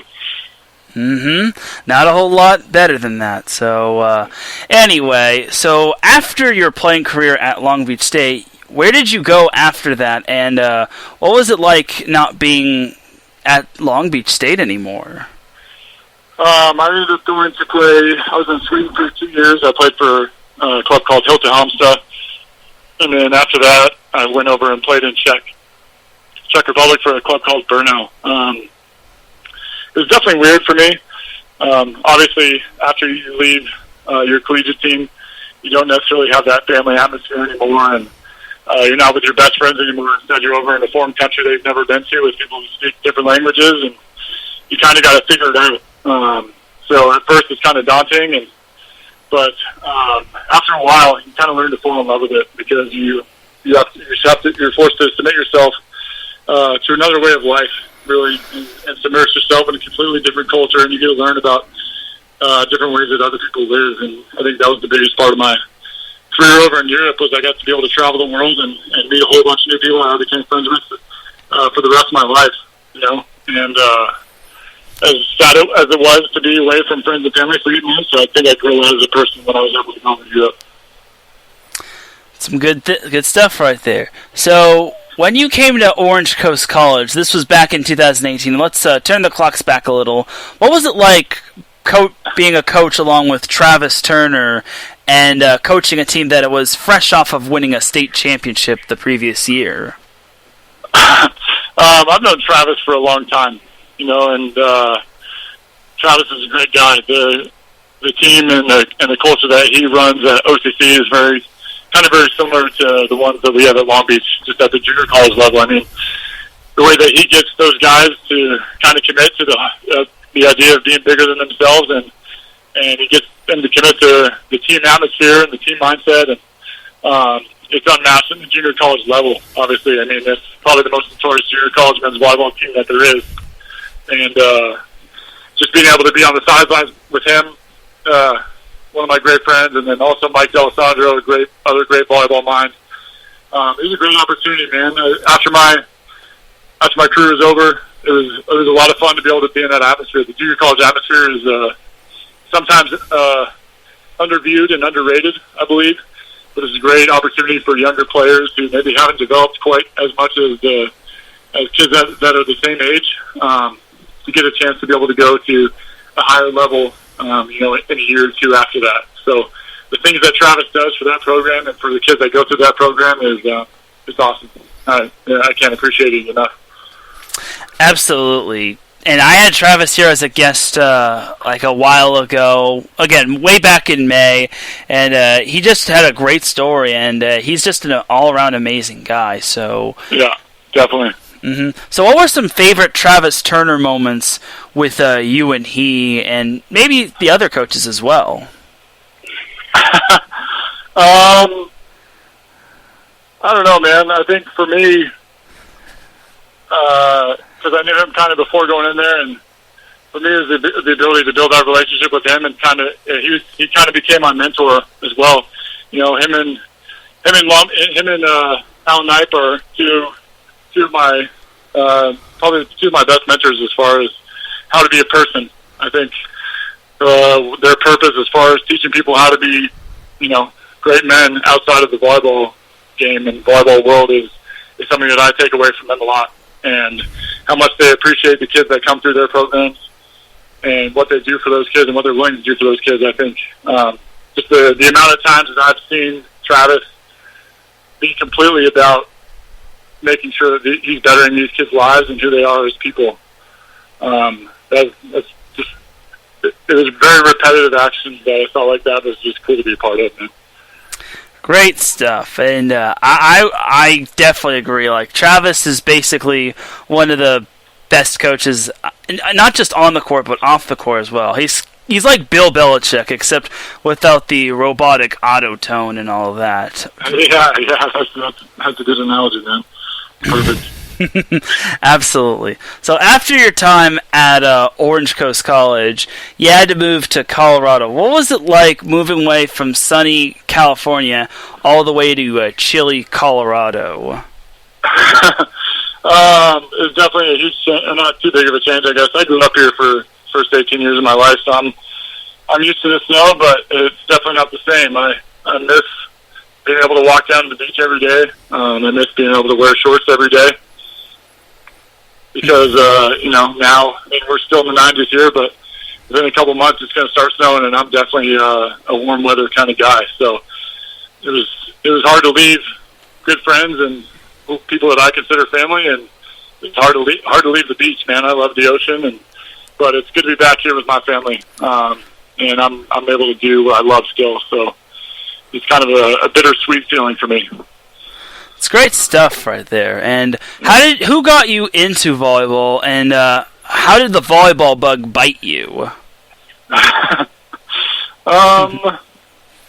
I said, I just grew up in the gym watching my entire family play. My dad used to play in tournaments. We'd always go watch him. And then after that, it was watching my older siblings play. And then, I don't know, man. I think I fell in love with volleyball at a very early age when I started playing. Competing in the gym was something that I just kind of became infatuated with. And after that, I just became all about the process, and volleyball itself is just, I don't know, it's kind of just part of my blood, I guess, since everyone played in my family. Ever since then, I've been hooked. So it's kind of hard to explain, I guess. It's all good, Dalton. You also have a younger sister who will be attending Pepperdine next year. How proud of you are her? How proud of you are you with her and her accomplishments, and how she's pretty much going to be playing at the next level? I'll tell you what, man, she's come a long way. One thing about Aaron is we're late bloomers, and she's put a ton of work in, and didn't become great until probably her senior year, and a lot of good things started to happen for her. So I couldn't be more proud. Emma is something special, and it's going to be awesome to watch her career flourish, because I firmly believe that this is just the beginning for her.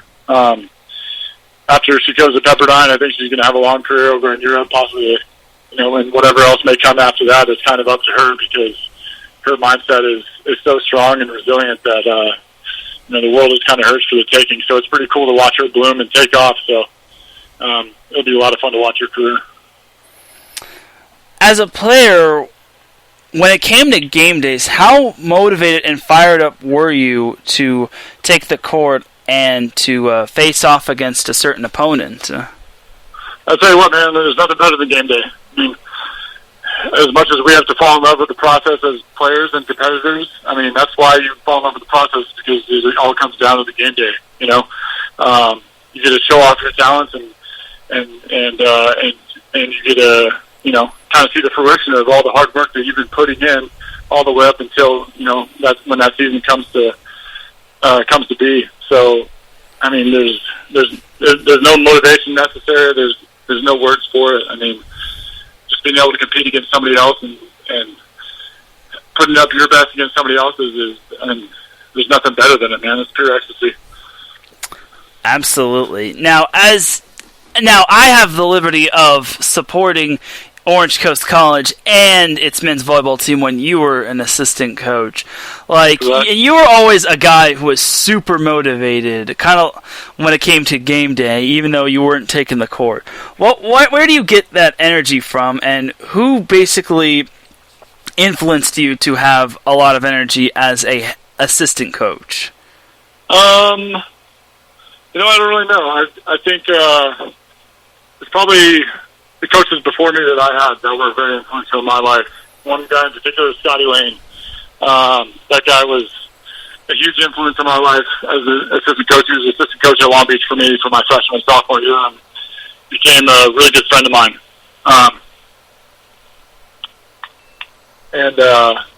just how he supported me and fired me up. You know, if I could, I felt like if I could instill that same kind of fire and motivation and purpose into another young man's life and help another kid believe in themselves as much as he did with me, then I think that I thought that I was doing something right, you know.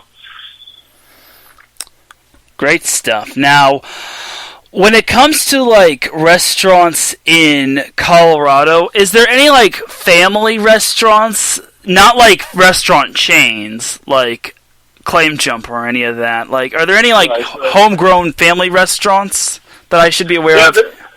Well, there's in downtown Parker where I grew up, there's this famous Mexican restaurant called Las Delicias that we used to frequent all the time as a family. It's got great Mexican food, great people that work there. So downtown Parker is we used to go there all the time as a family, at least once a week.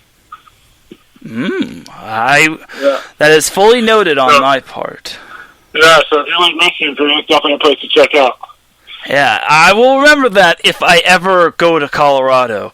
So, so if you ever become a head coach, what kind of culture do you want to bring, and how much of a culture, positive culture, do you want to build at whichever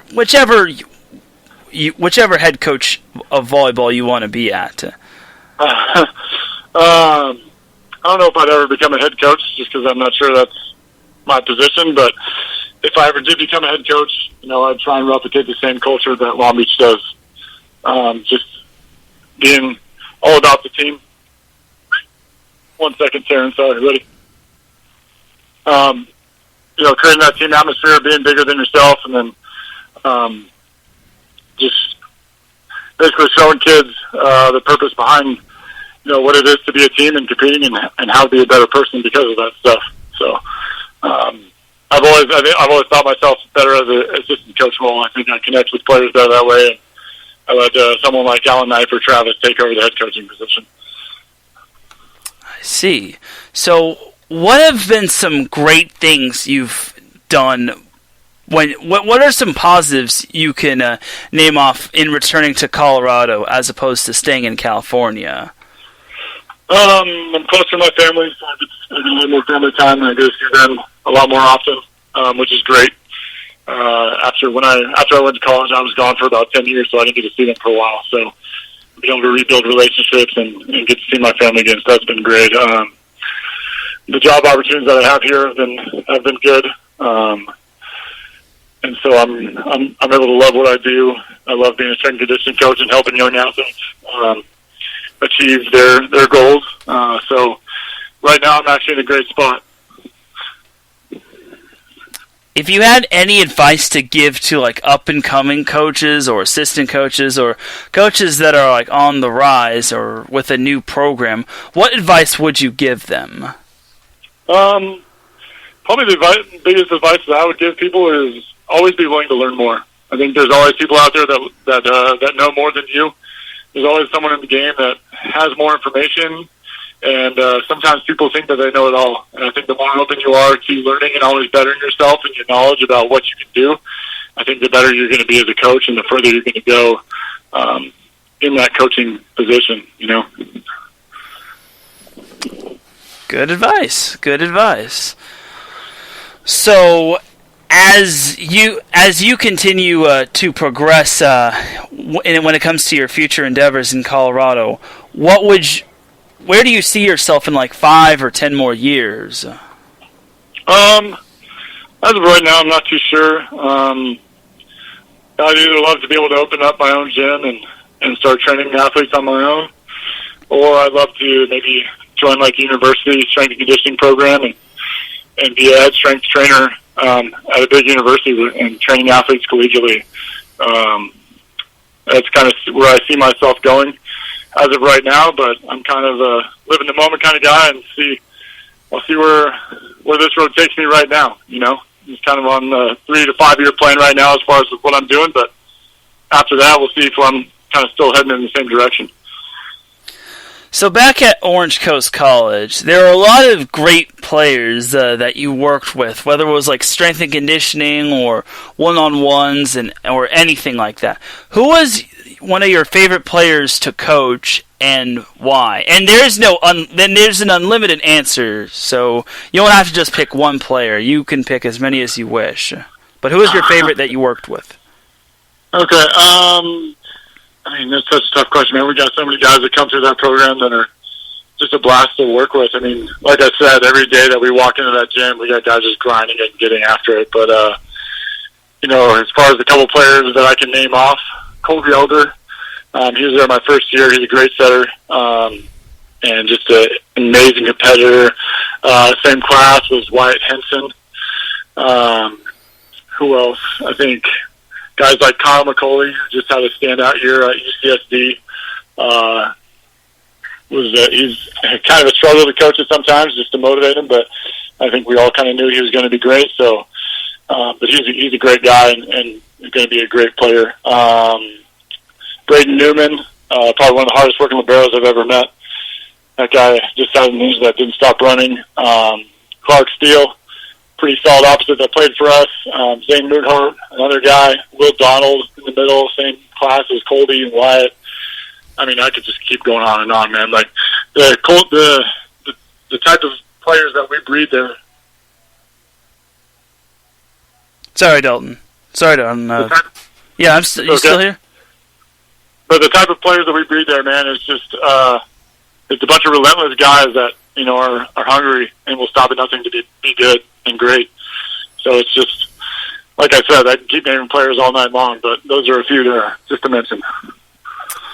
Some great stuff. Now, you also were an assistant club coach for the Balboa Bay Volleyball Club.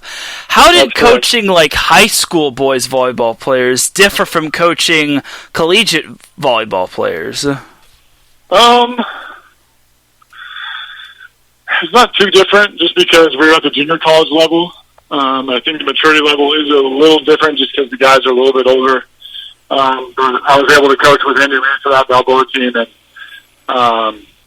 those guys are all pretty mature, and they're all Division I bound. So it was a pretty mature group that we were working with. So it actually wasn't too different compared to players that I've worked with before. I think that was a pretty special group that we were able to coach. They ended up, unfortunately losing in the finals of their JOs 2 years ago, and kind of fell short of their goal. But a really fun and hard-working group to work with. That's some good stuff. Now, who are some of your most memorable players you've worked with at Balboa Bay Volleyball Club? Probably guys like, I think here. Yeah, Cole Power, great libero, works his butt off. Max Beck, another great middle. You got Ethan, and then guys got like Max Dunk, and then Dane Chalmers, the guy that put the team on his back every single match that we went and played. It's pretty fun to watch him play. And then Joe Carlos, who's now setting for Pepperdine as well too. Just to name a few guys, but you can name every guy on that roster, and they were all great. Good stuff. Now, you have your own little clothing line, I want to say, or it's a clothing line, right? That's right. Yeah, that's right. Yeah, it's called Highs and Lows. Highs and Lows. Yeah, can you tell the people listening what that's all about? It's just a company that a friend of mine and I started about 2 years ago now. Me and my friend Paul Munoz, who are business partners with that company, just decided to start up a company. I kind of like to draw as a hobby, and we decided to come out with some T-shirts. And next thing we're selling T-shirts and hats. And so the main objective and mission that we're trying to get across is mental health awareness. We want to be a mental health advocate. I think in today's day and age, I think mental health is super important. 15% of our profits end up going to the Brain and Behavior Research Foundation, which is one of the biggest nonprofit organizations for mental illness and mental health awareness. I think whether you're in athletics or just general life, I believe mental health is a prevalent stigma that is ever growing and something that needs to be talked about. So I thought, me and Paul thought that was something that was pretty big that we could try and make a stamp in, and it's actually been a lot of fun to be able to run for the past 2 years. That's great stuff, and it definitely is a really big thing to talk about, mental health, and that's great that that company and that clothing line does make contributions to mental health awareness and all of that. So great stuff right there, Dalton. And you mentioned Paul Munoz. Was he an assistant coach for Alan Knight back at Long Beach State? And if so, what were some favorite memories you had with Paul Munoz? Yeah, I think he was a part of the coaching staff probably 3 or 4 years ago. But tell you what, man, Paul is one of the kindest and just most humble human beings that I know. He's a great family man, has a great wife and 2 kids. The fact that I was able to build such a strong relationship and brotherhood with him I'm very fortunate to have him in my life.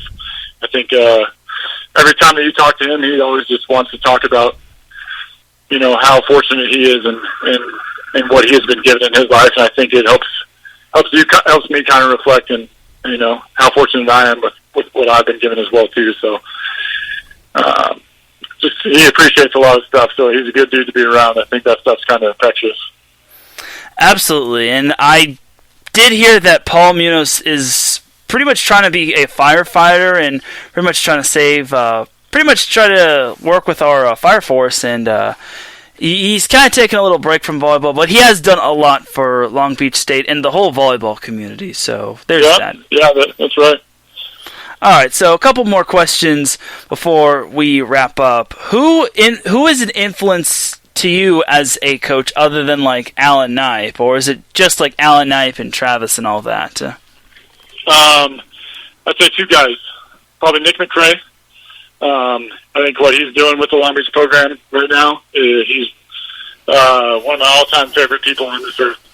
He's such a good dude, and with what he's about and how he's kind of in similar mindset as Alan, but I've rarely met a better person than Nick McCray. I think he's who he's been to me is unmatched, I think. And then also, who I mentioned earlier, Scotty Lane. He was there for me whenever I needed him, and he's one of the greatest coaches that I've had as far as when it comes to volleyball and just him looking out for me as a person. Those 2 guys are probably definitely my 2. Good stuff. Good stuff. Oh, there was one question that I had in mind, but now I remember. Coaching teaches people a lot. Whether it's watching film, working out, certain drills, or any of that stuff, what has coaching taught you as a person, not only as a coach, but as a person in general? I think coaching, I started off club coaching when I was in college as well, too. Coaching really gives you some perspective, and I think coaching really, accelerated my appreciation for the process and being an athlete. You really have to be patient in what the goals that you're trying to accomplish and what you're trying to do. In coaching, you have to be patient with players that you're working with, and it really makes you appreciate kind of, the long process that you have to go through in order to achieve greatness. If that's where your mindset is too. So I definitely say that's kind of hits it on the nail. A couple more questions, and then I'll let you go, okay. Dalton. So when it comes to this, you're saying, let action define you and never apologize for greatness. What does that mean? Tell the people who don't know what letting action define you and never apologizing for greatness means. What does that mean in your words? Well, we'll just split them up. But let action define you, I think, there's a lot of people out there that like to say that they're going to do stuff. There's a lot of people that like to talk and talk about a lot of things that that need to happen or that they want to happen. Or it's easy to say things, but I think letting your actions define you and speak volumes compared to what your words are speaking. I think that definitely establishes and defines you way much more. A lot of sometimes people are all talk, and sometimes you just need to, keep your mouth shut and put your head down and work your butt off, and then, let that speak for you. And never apologize for greatness. I actually got that one from my good friend Scott Szynski. He used to say that every day when we were hanging out, and I kind of just adopted it when we were at OCC. So he deserves all the credit for that one. Great stuff, Dalton. Great stuff. So, before we let you go, I do need to ask you one more question, and this has kind of been a running theme question. So, ever since this pandemic started, there was one item in grocery store shelves that just suddenly vanished. It just disappeared. No one knows what happened to this. It just poofed without a trace, and it just flew off the shelves. So I need to know, Dalton, when this whole pandemic started, did you have enough toilet paper? To tell you the truth, Taryn, I didn't have toilet paper for probably 3 weeks. Oh no. Uh-oh. Yeah, it was a problem. We just had to get off the pot and shower real quick. That's just how it went in my house. Either had to go with my job. No, that right there is letting action define you. Yeah, exactly. Those are some defining moments for sure in my life. Funny you should mention Defining Moment. There actually is a show called The Defining Moment here on IE Sports Radio, which is where this show is basically getting worked at when it comes to platforms. So so thank you very much, Dalton, for being on as a guest on Set Point. And we have a comment section. Is one of our commenters, one of our hosts, Marcus Losgrade, says OMG Lamau. But hey, that's what we call letting action define ourselves. So that's right. Yeah. So anything else you want to add before we head to a commercial break? No, not really, not much, man. I really appreciate you having me on the 50th episode. I think what you do with this podcast is awesome. How you can talk some volleyball, talk some shop, and then have some fun with it, Taryn. I think it's my pleasure to be able to be on here, and I just want to thank you for having me. Hey, absolutely, and do stay online so I can give you a proper goodbye. So when we come back, we're actually going to wrap up a little. I'm actually going to tell my little story of how Set Point came to be after 49 episodes. So you are listening to the 50th episode of Set Point here on IE Sports Radio, your direct feed for all that is sports.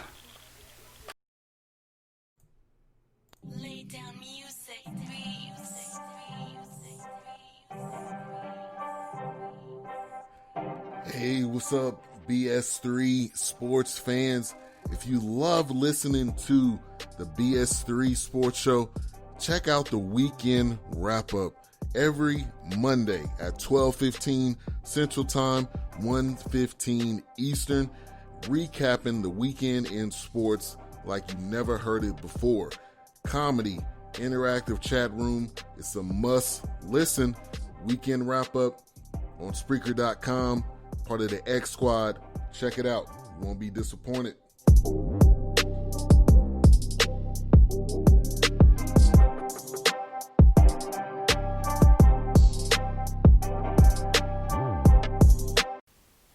Attention, all sports fans! If you're someone who wakes up each morning with lists of sporting events to go along with your to-do list for the day, then you just might be a diehard. The world of sports is as vast as the ocean is deep, including the major leagues, the minor leagues, the college, and everything in between. This is me, your boy Larry B of IE Sports Radio, welcoming you to join me every Monday evening at 4 p.m. Pacific, 7 p.m. Eastern on The Defining Moment, a show that focuses on what really matters in the sports world, sports themselves, and nothing outside of them. Once again, tune in for The Defining Moment with me, your boy Larry B, every Monday evening at 4 p.m. Pacific, 7 p.m. Eastern on IE Sports Radio, right here on Spreaker.com. We'll see you there.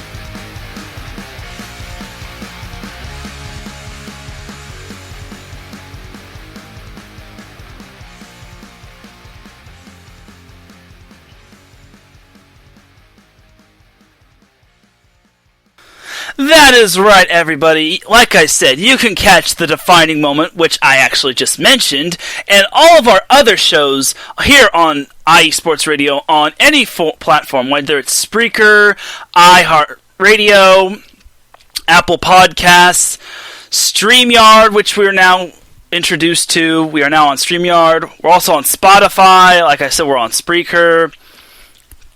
all kinds of platforms. And so you can definitely check us out on any of those platforms. Do check out all of our shows, and do definitely continue your support.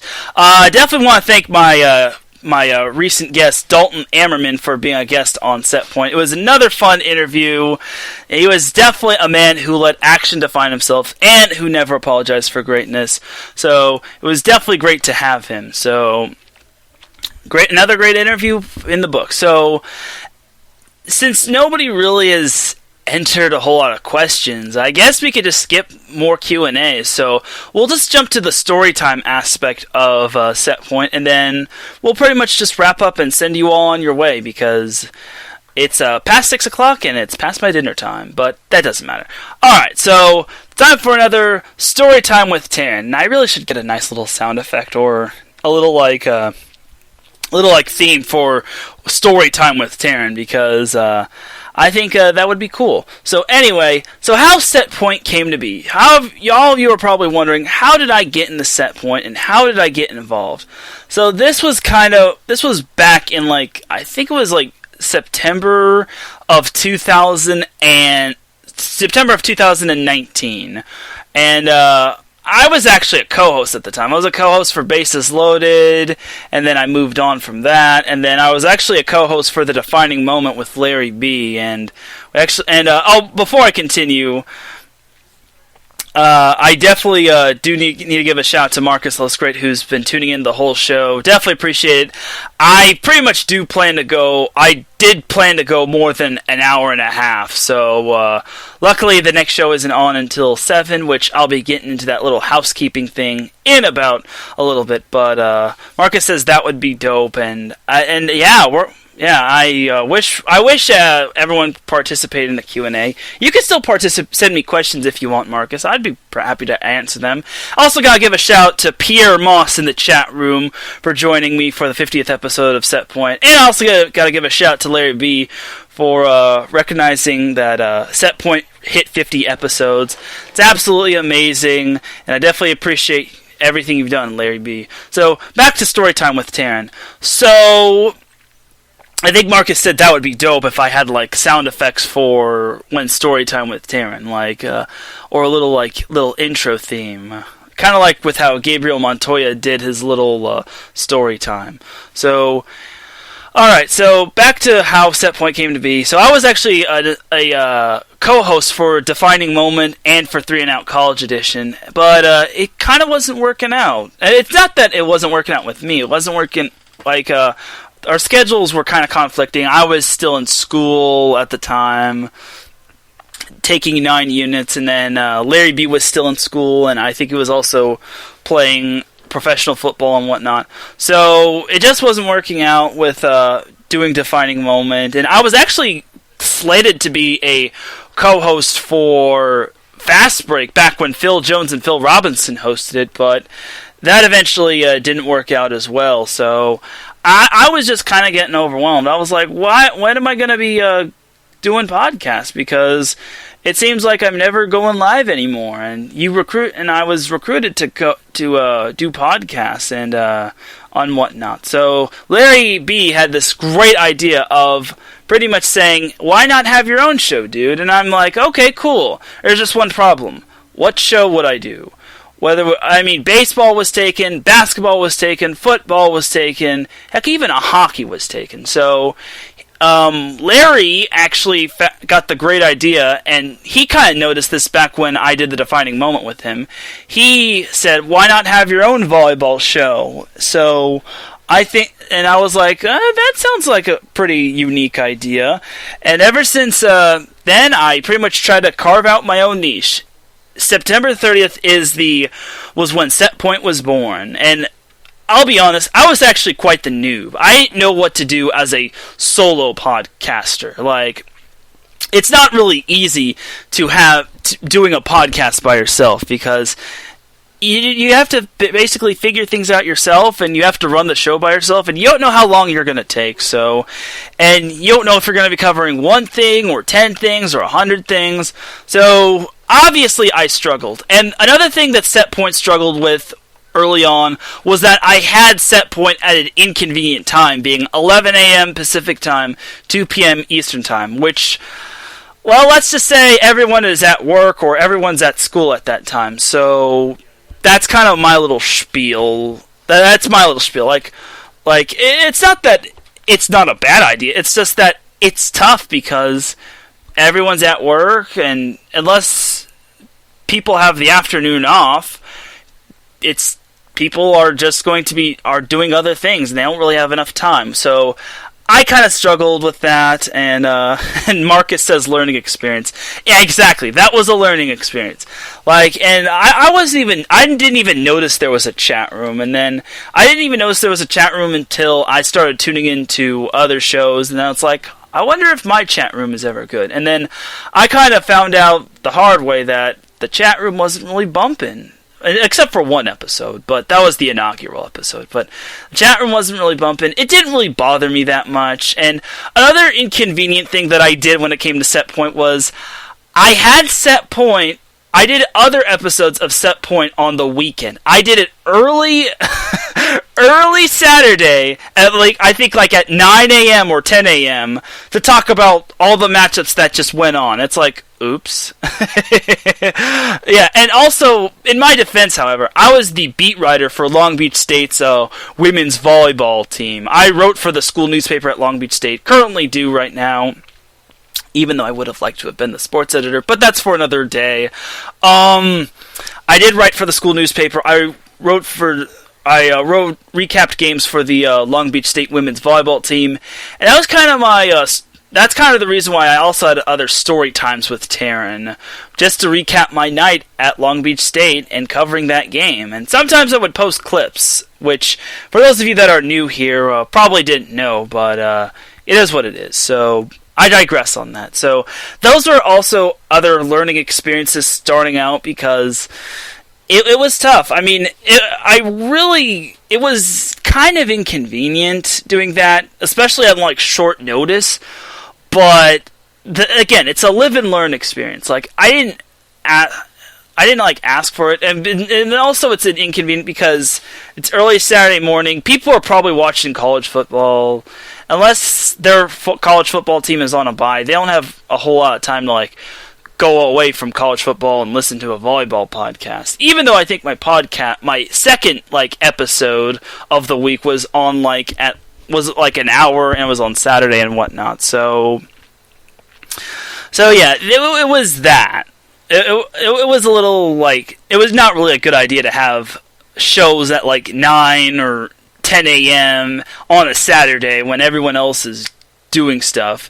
If anything, you want to plan out to the point where you should maybe at least an hour in advance, or 2 or 3 hours in advance, just to tell everyone, hey, I'm going to be doing a podcast at such and such time, so stop doing what you're doing and tune in. So I think that was a little inconvenient on my part, but this was back when I was a noob, and again, it isn't easy working by yourself, because you get to do whatever you want, however you want.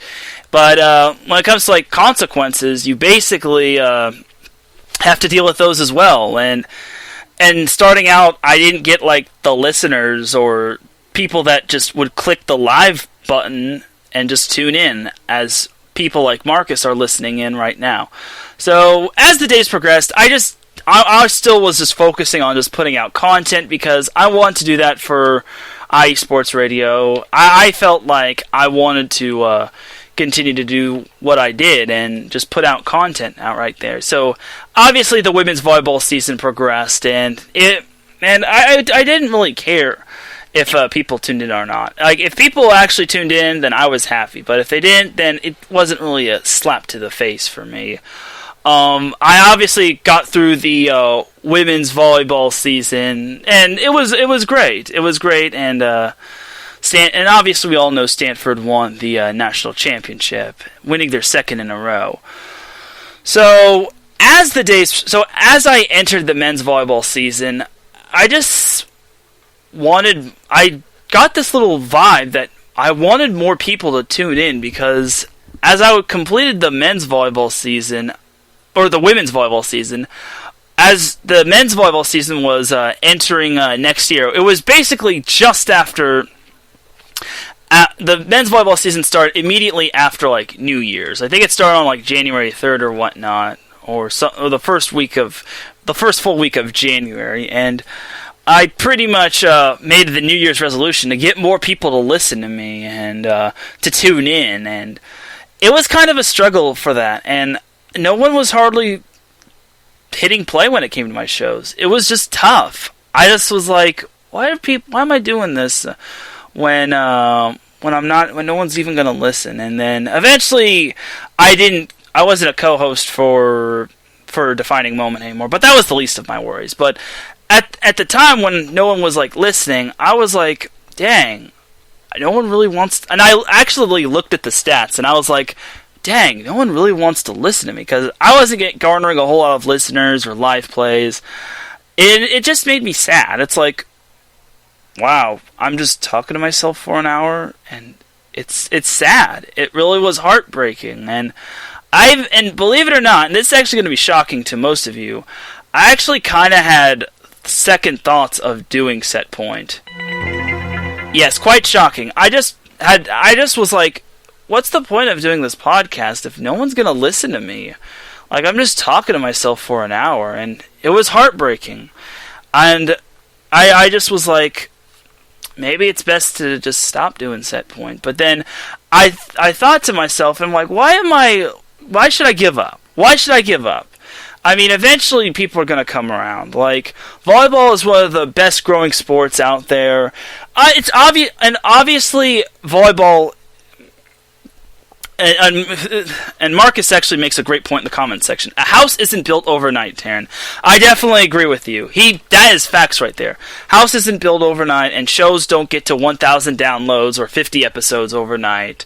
Like, it takes a lot of time and preparation and all that. And as he said, it's a learning experience, and I just went through the growing pains of it, and at the end of the day, I just had this little voice inside me saying I shouldn't give up and I should continue to do Set Point. And sure enough, I did. And eventually more people started to tune in, and I was really happy. It just boosted my confidence, because when people tune into you, when people like Marcus interact with you in the chat room, when people are showing that they care, even if it's for like a second, even if they're just saying what's up, have a good show, and whatnot, it just makes me, it just empowers me. That just makes me think someone just took a second, a minute, 50 minutes, an hour, 2 hours, etc., out of their day just to tune in and support me. And it really made my day. It really just made my day. And Marcus, who is still here in the chat room right now, definitely makes my day, and I'm happy to support him as well, and I think he thinks the same way of me as well. So thank you, Marcus. And he definitely is right saying a house isn't built overnight. So yeah, I totally agree.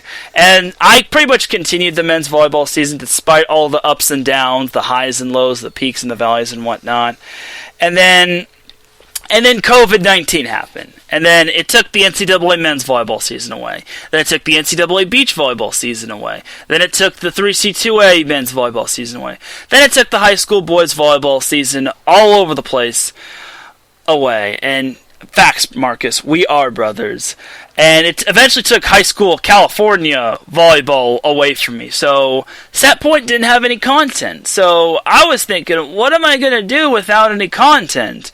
So I basically had to improvise on how I can get through the spring and the summer without any volleyball, because there was no NCAA volleyball, and then no AVP events, and then there was no high school volleyball. So I had no volleyball to talk about. So I just had to improvise. I basically had to do statistics on which teams would be getting affected by seniors if they don't take the extra year of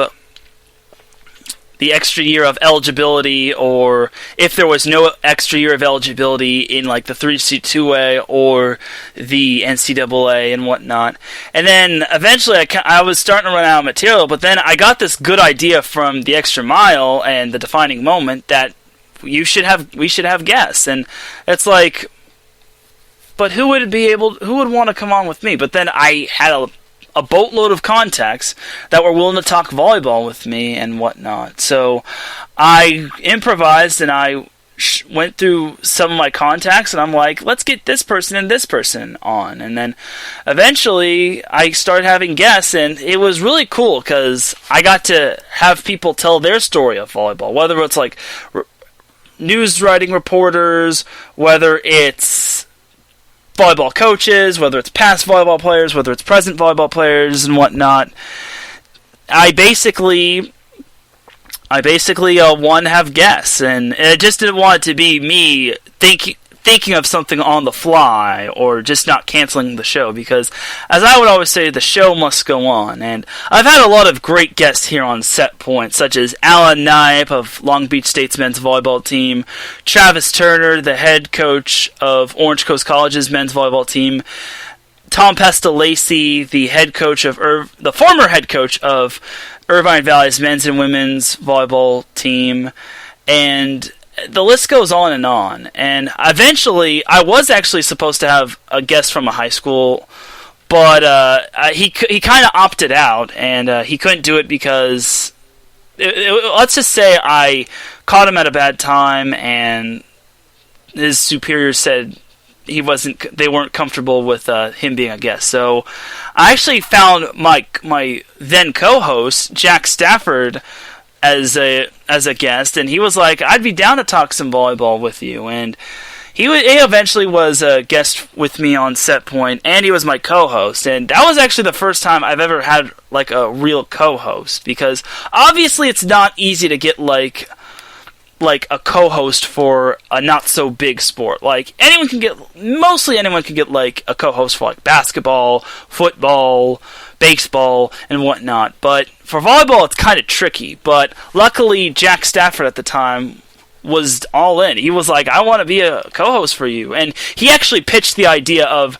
wanting to be a co-host for me on Set Point, wanting to be a co-host on a volleyball podcast back when I was still with Set Point. And because the thing about that was that I actually went for a walk and I saw him, and then he was like, and I told him, I'm actually a co-host for a volleyball podcast. And he's like, a co-host for a baseball podcast. And then he's like, if you ever want to do a volleyball podcast, definitely let me know so I could be your co-host. And I'm like, okay, maybe I'll keep that in mind. And then I remembered that like last year, and then it's like, maybe Jack wants to be a co-host. And then he said he was down with it, and we got to interview Tom Pestalacci and Brad Rostrader, the Vanguard University men's volleyball coach. Unfortunately, Jack did have to move on because he had work and whatnot. Work was getting crazy for him, and I totally respect that decision. Like, it is tricky to, especially since it's like in the middle of the day. Like,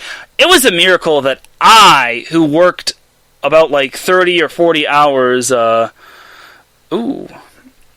Marcus Looks Great says, you should reach out to Park University volleyball coach Clay Webb. I might actually consider that. So, we'll see. The possibilities are endless. So, I definitely could and probably will reach out to Park University. So, anyway, back to the story. So, during this summer, I actually got a part-time job at a grocery store, and I was like working like 30, close to 40 hours a week, and it was tough to like balance this. It was kind of tough to balance this and Set Point together. That's because most of the time I was working AM shifts, and if I'm working AM shifts, like I gotta wake myself up to the point where I gotta get ready for 5:30, and if I work in mid shifts, then I kind of have to move Set Point to another day. So there's that. Also, and I didn't have to close, which is kind of good because it kind of can get crazy when I close at that store. But I digress. So it was obviously tricky with working 40 hours a week, and especially if on Tuesdays I have to like move everything around. If I was working on Tuesday and I couldn't do Set Point, then I had to move it around to like Wednesday or another day or something like that. So it was tricky, but I had to pretty much keep it going, because the show must go on, in my opinion. It sounds corny and cheesy, but I like corn and I like cheese.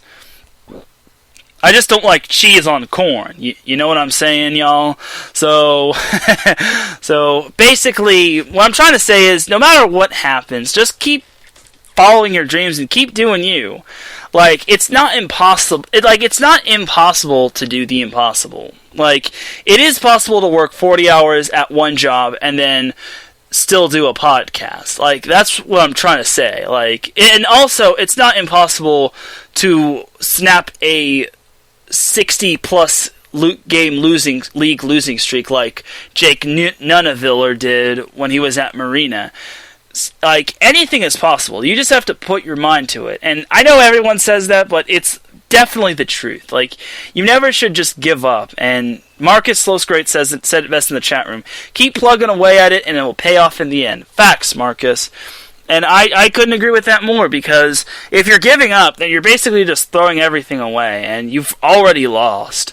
But if you pretty much can at least try and make things work, then who's to know? Like, everything could pay off for you in the end. Like, it just basically takes effort and just motivation and just preparation and all your support system. Like, if you have a support system behind you, it just makes things 10 times better. Like Marcus in the chat room. And I know I keep making note of Marcus, but I definitely appreciate Marcus tuning in for the 2+ hours that I've been live. Like, I knew I was gonna have to go the distance, but just because it's my 50th episode, and I don't know about the future of Set Point, but one thing's for certain, I'm going to keep pushing at it no matter what happens. Like, obviously the women's volleyball season, the NCAA women's volleyball season is up in the air, because we have the Big Ten fall sports being postponed, and we have the Pac-12 sports being postponed and pretty much canceled. Like, you're not going to postpone fall sports unless you plan to move it into the winter or spring, which that would just open up a big can of worms right there. So, like, we could be seeing an NCAA women's volleyball champion from, like, a non-Power 5 school. And Marcus says, "We rocking with you till the end, sir." Hey, I appreciate that. And on that note, I'm definitely going to be doing Set Point until the wheels fall off. Like it's obviously going to be tricky during these times. Like, there's no 3C2A volleyball. There is no NCAA volleyball at the time. NCAA Division II volleyball is canceled. I don't know the whereabouts of NAI volleyball, so I may have to improvise on that.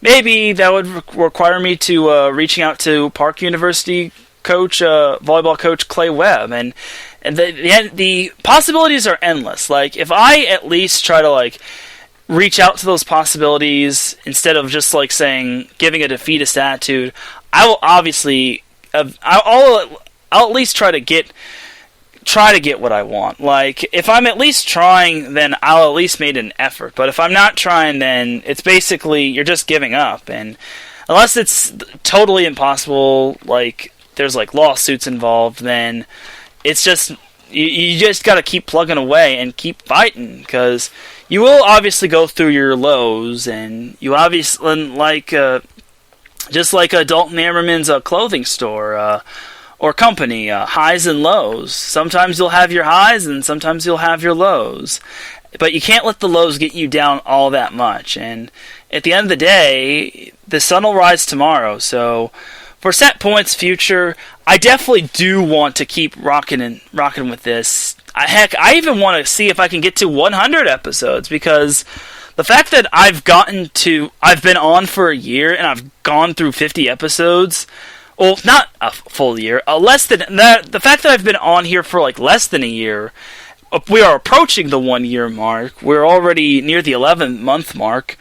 And the fact that I garnered over 1,000 downloads on Spreaker, the fact that I made it to 50 episodes despite a pandemic, the fact that I didn't give up, and the fact that despite all the hardships and people not listening to me at first, I'm proud of myself, and I'm proud to continue to be doing Set Point, and I'm proud of the people that continue to follow me, that continue to get the word out when it comes to Set Point. And I couldn't be more proud of all the work that I'm doing. I couldn't be more proud to be working for IE Sports Radio, and at the end of the day, I'm just a proud man in a proud world, and who has a proud support system, and I love you all. Like, that's pretty much what I'm trying to say. Like, if it weren't for you all, I wouldn't be here, and I don't think Set Point would be at 50 episodes. So, from the bottom of my heart, I definitely thank you all for 50 episodes, 1,000 plus downloads,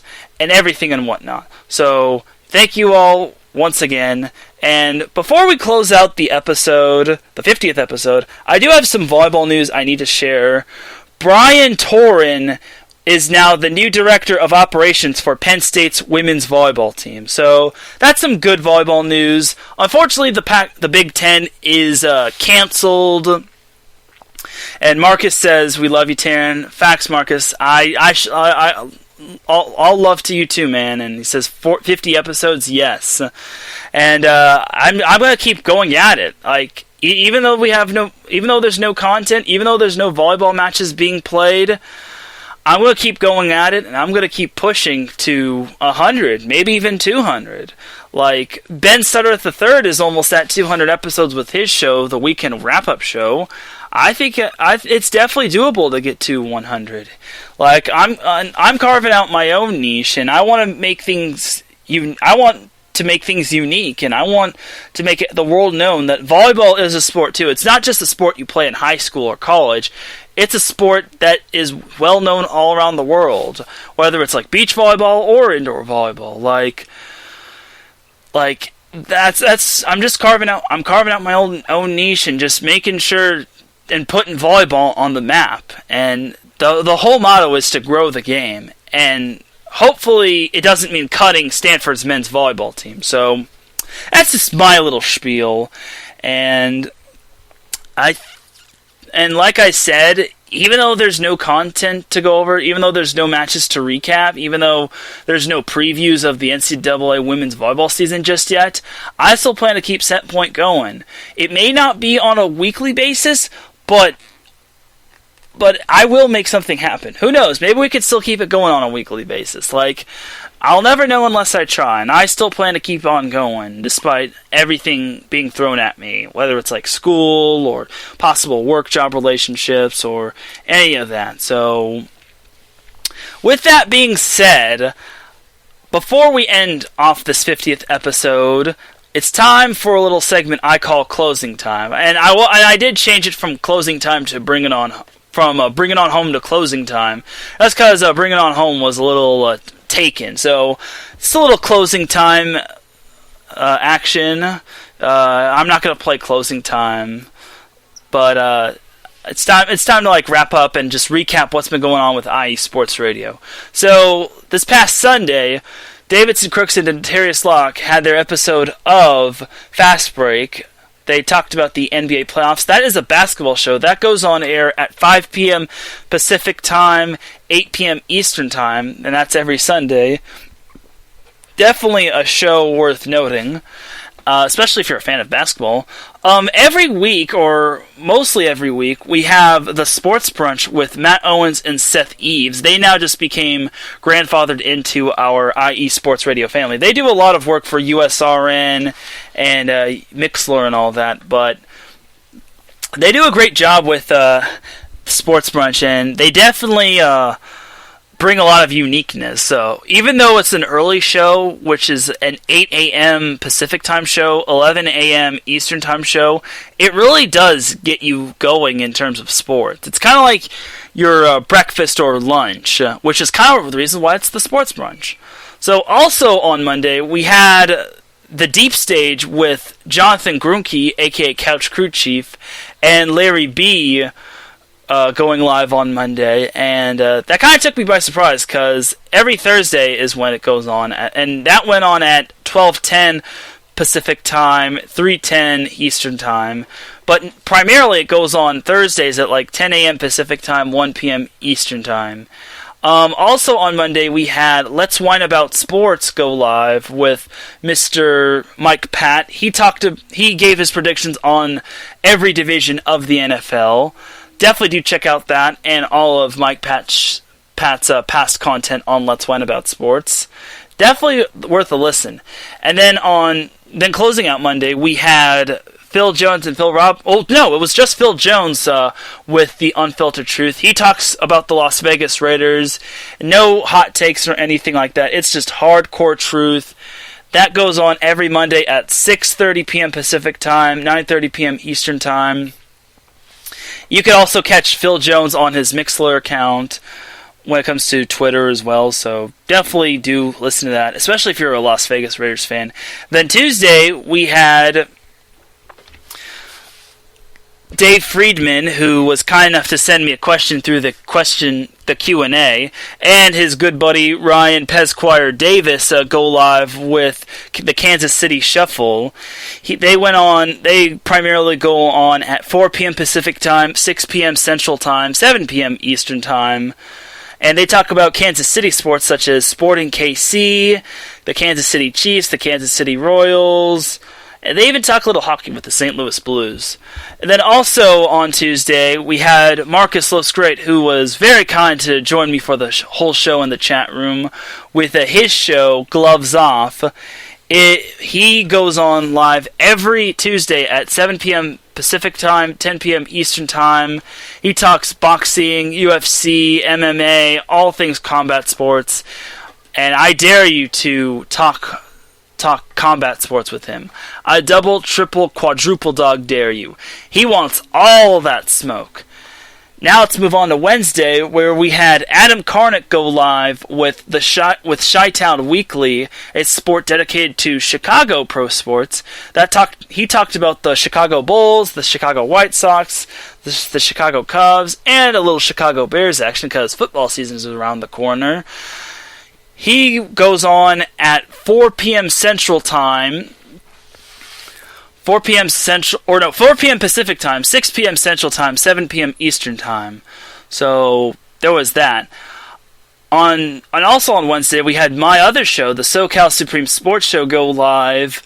And I talked some NBA action with my older brother, Justin Rodriguez. And it was fun having him. And I also talked some other Southern California pro sports. And I even paid tribute to Nate Dogg this past Wednesday, so there was that. Then on Thursday, we had the Extra Mile go live with Daryl Kinsey Jr., Michael Ward, and Lolita Camelo. They pretty much previewed the Indy 500 and talked Formula One and NASCAR Xfinity and whatnot. It's a great show if you're especially into motorsports. That goes on Thursdays at 5 p.m. Pacific Time, 8 p.m. Eastern Time, and whatnot. And then Friday we have our show.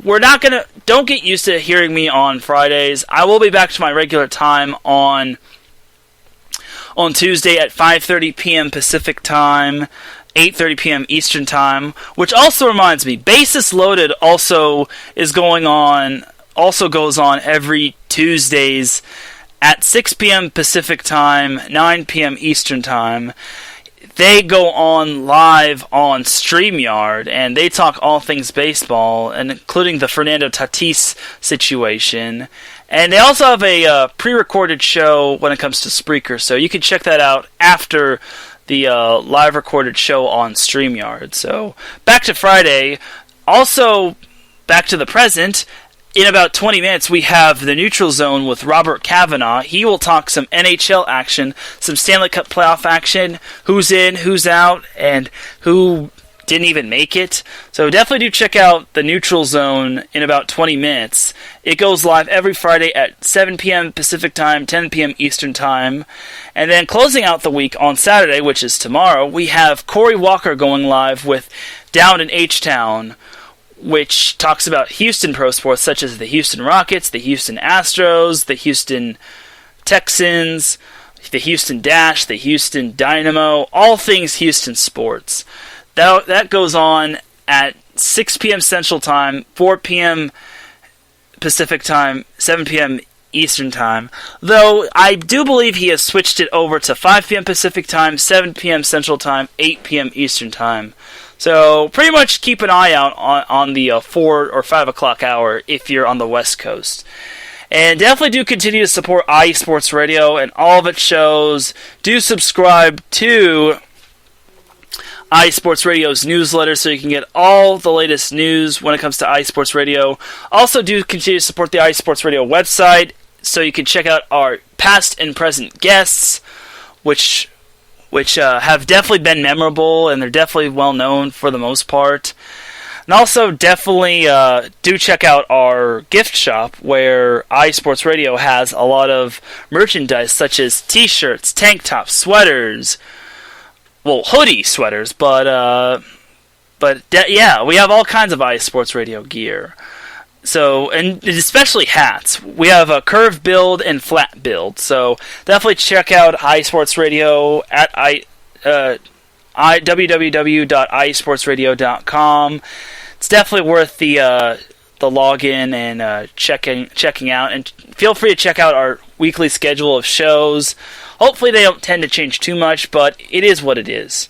And then definitely continue to follow us on Twitter, Instagram, Facebook, and give us a 5-star rating when it comes to Apple Podcasts. Like and subscribe to us on YouTube, and click that bell for notifications on when IE